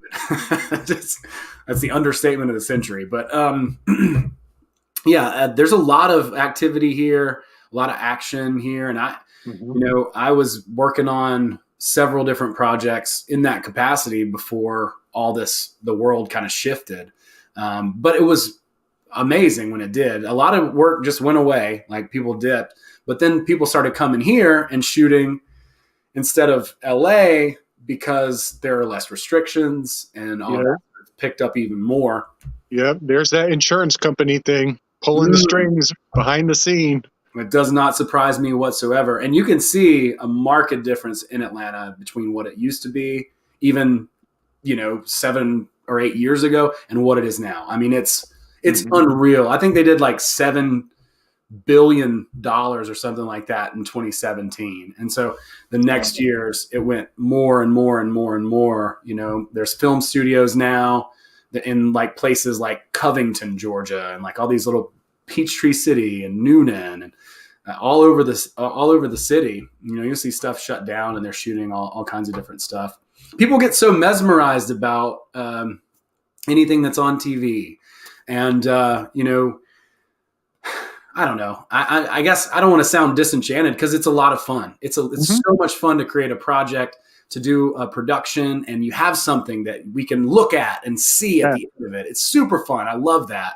Totally. One of the things that I get, disappointed about is people's willingness to just do whatever and comply and be, I don't even know, they don't like, it's hard to even explain, but they just give themselves over so easily. Maybe I've done it so, in the past too. So I see it. And so I'm like even more sensitive to it, but it's like they'll do anything. And then at that point, once they do anything and they're completely and fully invested, they're in a union or whatever, then they'll just complain about how their job is, harder than yours and how they've struggled and suffered more, as if that's the badge of honor.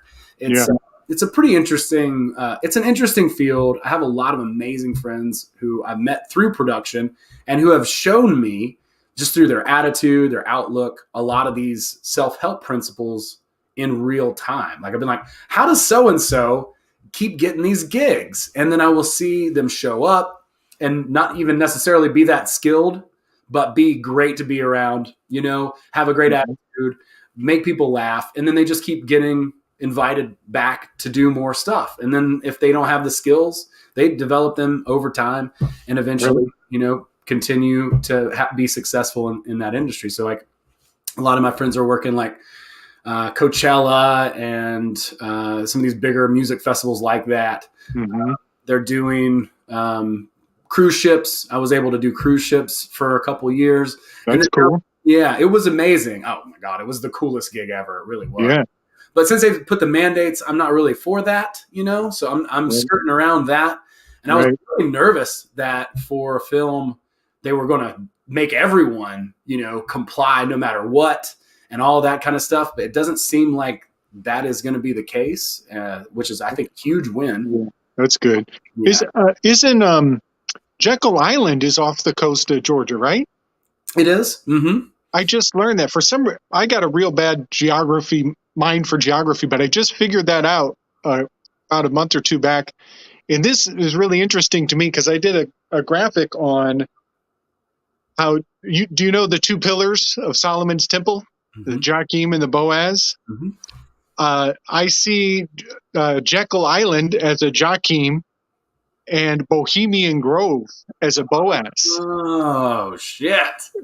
And it's just very interesting that Hollywood has literally gone from just up the road from the Boaz, Bohemian Grove, and now they're right up the street from the Jekyll Island, Joachim. It's like some sort of a flipping of the charges. Just when we were catching on to them, they go and flip the script. That's what I'm wondering. What are the deeper reasons to move and pack up shop?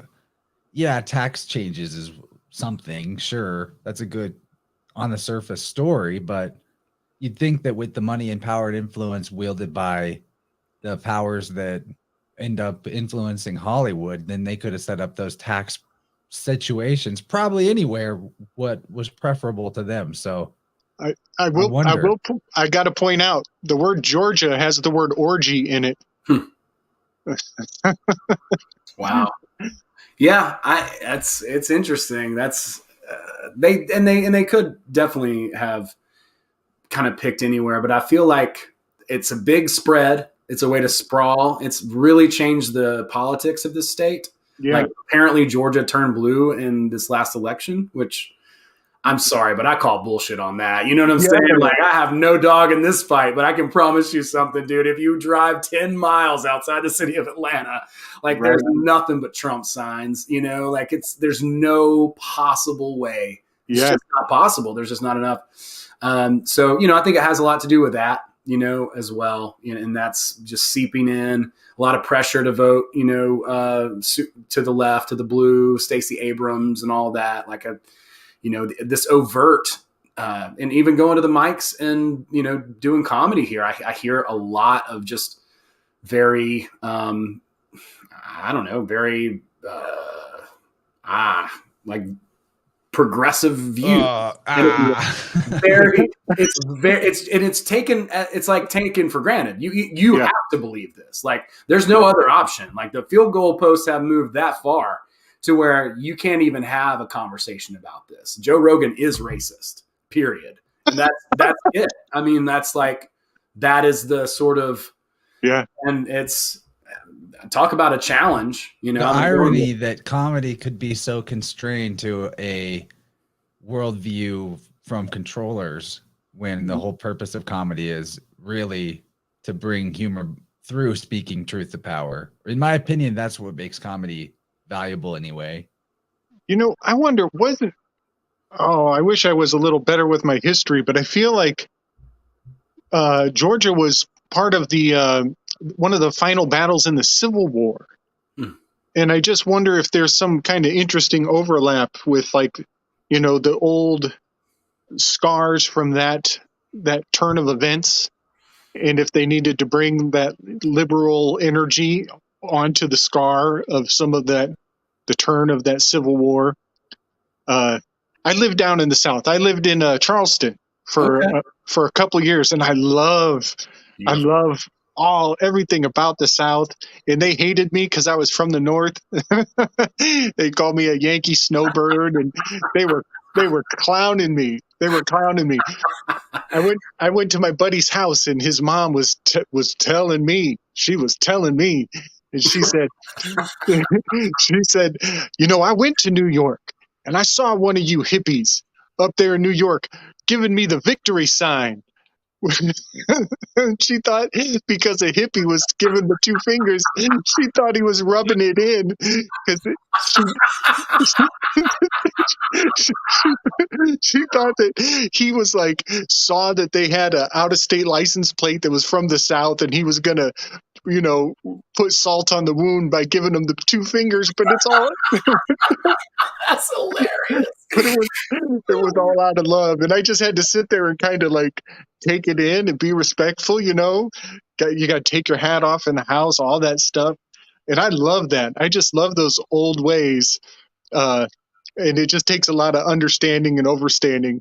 But I feel like there's something about Georgia with like some of those final battles with It's Savannah. the 13th colony.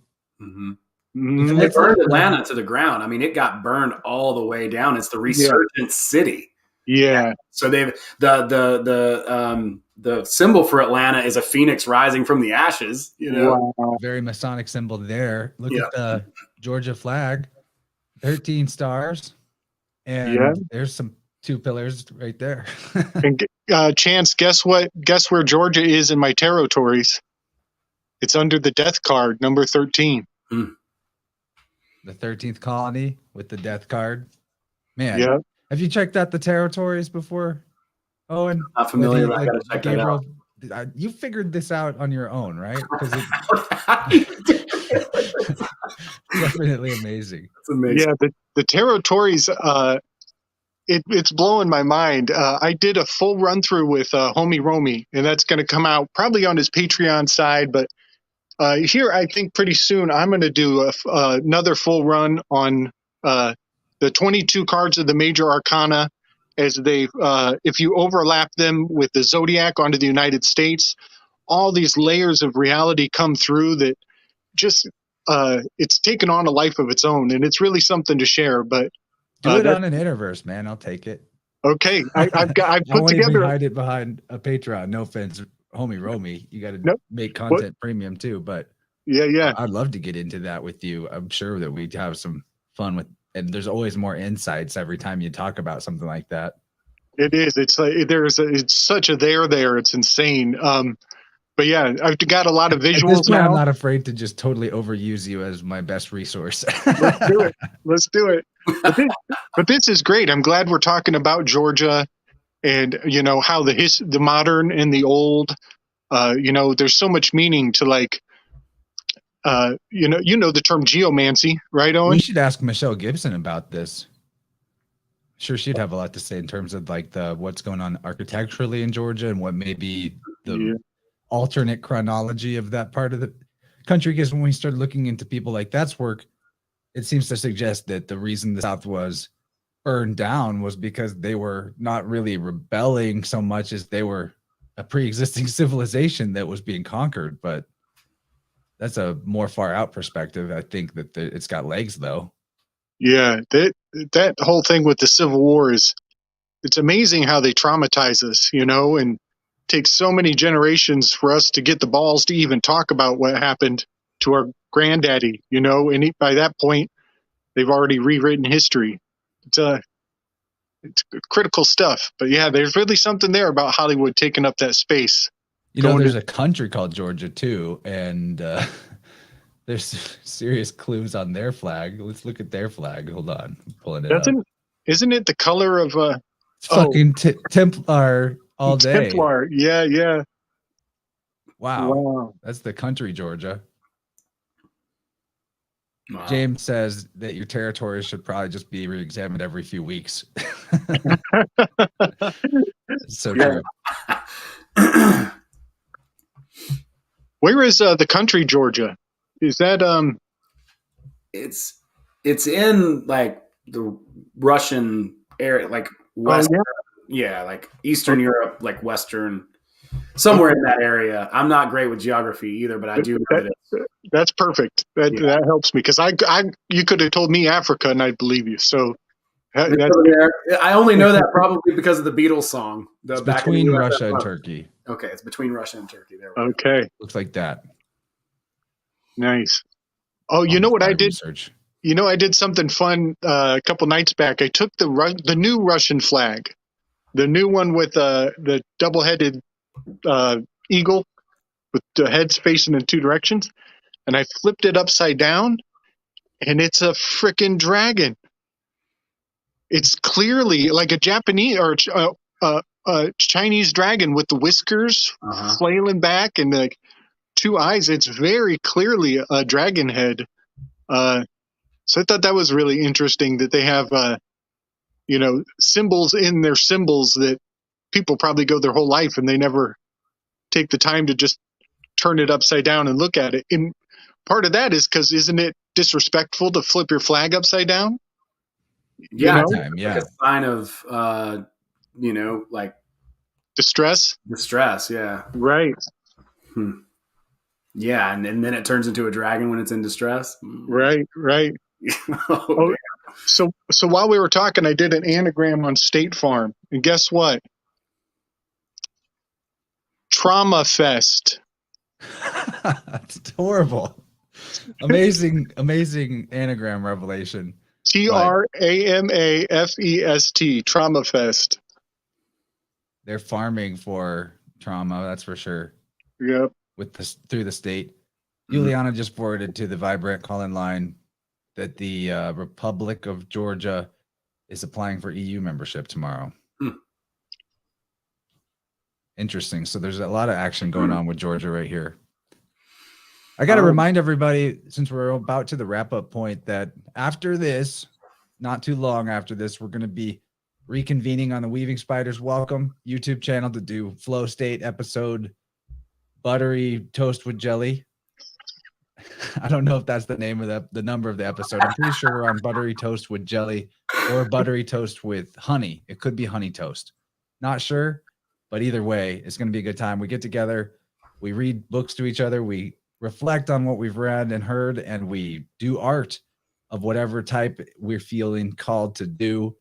And some of us put that on the camera, and we encourage everyone who does tune in to also check out their own creative flow in some way while they're listening to the music or the music of our words. Getting brain scrambled. Yeah, Flow State is super fun, though. I hope to see a lot of you show up. Owen, you're invited too, of course, if you got the time and whatever your craft might be. Don't necessarily have to show up on camera with that, but it's kind of an all-or-welcome jam. And since I've now announced that, make sure you guys get over to Weaving Spiders Welcome after this and patiently await for us to go live. Or if the best option is to be in our Telegram channels, either mine or the Weaving Spiders Telegram or some such related orbiting satellite. So yeah, James is saying it'll be about 10 or 15 minutes from now is when we'll kick it off. It's a good time. And Owen, thanks for joining me tonight. I had a blast. 2 hours goes by kind of quick. It really does. We're going to have to do more together in the future. I really like your vibe and energy. We got several good belly laughs and lots of valuable insights for people on the inspirational side, especially in that first hour where we're just going hard on like how to create the life we all want. So love your insights, man. Love your energy. I wish I could come catch a comedy set in real life some weekend. Maybe I'll have to make that happen. It'll happen for sure. I mean, things are starting to happen now, like that are just completely synchronistic, like, I don't know how Sam Tripoli got booked in Jefferson, Georgia, right? Like that doesn't make any sense. It was a random text that one of the other comics got, Zane, who was traveling with him, was like asking him to do a spot there. And he's like, I'm in Arizona, bro. But I can book a show. And then they booked a show. So the 3-date tour was like New Orleans, Nashville, Jefferson, Georgia. So things like that it doesn't make any sense, but I've really started to physically, been able to connect with the Grimerica guys now. Joe Roop, tons of people were out at the Contact at the Cabin event that those guys put together. They're such a great lighthouse to me. I love the Grimerica guys so much. Darren and Graham are just amazing. They're so I hear good cool. things. I really need to get in touch. They're great. So many awesome folks in our circles. It's a blessing. It's an embarrassment of riches, really. That's well said. Yeah. And so I think there are going to be more and more opportunities for us to get together in real life. And I'm excited about it. So, I'm super duper optimistic about, connecting with everybody. We're super fortunate to have such a great network with Alt Media United. And oh yeah, I forgot to mention, we're both on Alt Media United. All day in my head, it was like, remember when we were introducing the show to be like Alt Media United. That's how a big part of the nexus point of us being connected. So yeah, that's a great place to check out all kinds of shows that might resonate with your particular preferences. People out there listening, that's hosted by Mark Steves. He curates that and keeps that website going and is sort of a massive glue helping us all form the community that we definitely need to help, that we all rise together through. Yeah. Give your plugs for how people can connect with you, contact you, work with you, check out your actual work, whatever the case may be. Absolutely. Honest, buddy. Yeah. No, for sure. Thank you, man. I've been looking forward to this. I love your work. Both you guys are doing incredible work. So it's really, really, I'm honored to be here. And like I said, man, I loved your write up. I thought it was great. It really warmed my heart. We're starting, my show's called Blue Collar Mystics because I believe we are all capable. We all have the tools to get in there under the hood and start exploring our consciousness and fixing things that, we can be broken. And so I encourage people to please send in your wake up stories. But I would love to hear what happened to you. What was your introduction into asking questions, deeper into yourself and coming along on this journey. I want to hear that. Other people, I think it can really help them. They can key off of it. You're not crazy. There's nothing wrong with you. Whatever Kundalini awakening, or if it's, a dark night of the soul, whatever it is. I've heard a lot of different stories, but you can check out that on all the feeds. Blue Collar Mystics, just type that in. I'm at Bootsy Greenwood on all the social media platforms. This is my stripper name. Owen Hunt was taken. That's a good one. It's a good one. Yeah. So I'm fortunate there. We're about to do, I also have a Telegram too. I can drop a link in the chat if that's cool. We're about to do a book club, and that's something that I like to do with people. We're going to do this book, The Dream Searchers. It's a Russian book. It's an interesting book. It's I'll be honest, it's not the best written. It's a fiction book, but what's cool about it is there's a lot of different techniques for dreaming in here that are embedded in the book. So a lot of that stuff comes from Castaneda's work and other people, and it's kind of like thrown in here. So my friend Abby Johnson, you can follow her at abstract_dreamer on Instagram. She's a lucid dreamer her whole life. And so we've learned a lot about dream interpretation and some other things. And so she and I are going to co-host that. It's absolutely free. You got to get the book. And then we're basically doing a dream coven. So we're going to see what experiments we could do. Can we bust into each other's dreams? The dream space is real. Yeah. So, we're going to try some of that. Gabe have done it. If you're into it. Yeah. Weird. Yeah. We've definitely overlaid our dreams on the same nights a couple times now. Awesome. Yeah, unintentionally we overlap, but I bet if we were trying, I mean, I've tried before. Like you can ask for a dream of a sort and often get it. And consistency and persistence. It's not necessarily like the first try you're gonna be like, oh yeah, but and also reading need a lot of honey. Yep, honey, and reading the same book probably helps a lot too. It's like syncing up with your thought patterns. That's a good key. Nice. That's awesome. I'm excited. There's some really interesting tools and ideas in here. The first time I read it, I thought, nah. And then, as we've continued to discover and unwrap, it's like, wow, there's a whole world that we are just told, don't worry about that. You know what I'm saying? Like, no, it's just a dream, man. Don't worry about it. But we're going to consciously do some exploring. I'm setting all that up right now. And then you can check out all the stuff. BootsyGreenwood.com is my website. I got some comedy stuff on there, a couple clips. And then bluecollarmystics.org is, what I'm really going through to collaborate with. We've got courses and stuff like that as well. We'll do coaching coming up. I'll have a new offer. We try to keep it fresh, not trying to like resell the same old thing over and over and over again. We try to really key off of folks and see what the needs are. So that's what's kind of been fun about the book clubs. So that's the thing. If you want to hop in there, I'll throw this Telegram link in the chat. And you guys can hop in and become a part of that. I might need to give you a wrench for that link to work. Okay. In the YouTube chat. Okay. So just say something and then I'll wrench you. Okay. Be on the wrench gang. Okay. And then the link will be clickable. Wrench mob. Let's go. We're going to have clickable links. It's going to be amazing. Hey, I want to let people know I'm still taking clients. I'm doing Oracle card counseling sessions. Those are as unique as each person that comes to me for one. Very inspiring stuff. Always a great message from spirit whenever we do those. And also sound healing, which I talk about practically every episode, but I want you to know that the modality is available for you if you feel like it could help you get over the hump in some way, or you just want to experience what it's like for all your chakras to be vibrant and balanced with one another and what you might be able to vault into from that vantage point. Let me know. Let's get together and work together. Chance at InnerVersePodcast.com. I've also got this shamanically prepared wand that was born on 2/22/2022 that I like to get to the right person as well. So hit me up for any of those things or whatever. Just join our Telegram group. That's where the party at.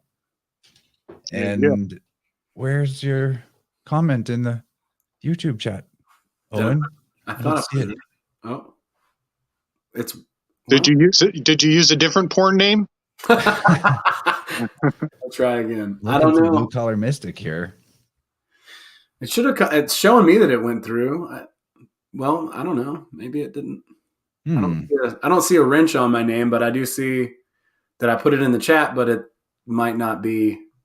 It's not showing up, at least not on my end, on the StreamYard end or on my looking at YouTube end. Right on. If people go to anything Blue Collar Mystics, it's in the link of every video we do and everything. There we go. Just pop in there. No big deal. It's also in the link in bio on Instagram and all that kind of stuff. So it shouldn't be hard to find. Hey, and Gabriel, thanks for joining as always. I just wanted to be known that this is an official thing, that you're basically the Vibe Rant co-host. And I love it. If you want to keep coming back every week, I want you back every week. You're the man. I'll come every time you have me. I'm happy to come along, man. This is a great adventure. Feels like we're coming up out of this fucking lockdown like a loaded missile, and we're all just ready to just launch into the next phase of life together. And I'm super stoked, I think everybody is like really feeling the light at the end of that tunnel, and hopefully we don't have to blow up Russia to get out of the funk, but we're definitely marching out of Babylon, this crew right here. Yeah, buddy. Yeah, man. All right. Well, thanks everyone for joining us. It was a fun show as always, and we'll see you for the next episode of InnerVerse. It's going to be full of amazing health information, and see everyone on Flow State too. Night, night. Right on. Peace, fellas. Thanks, everybody.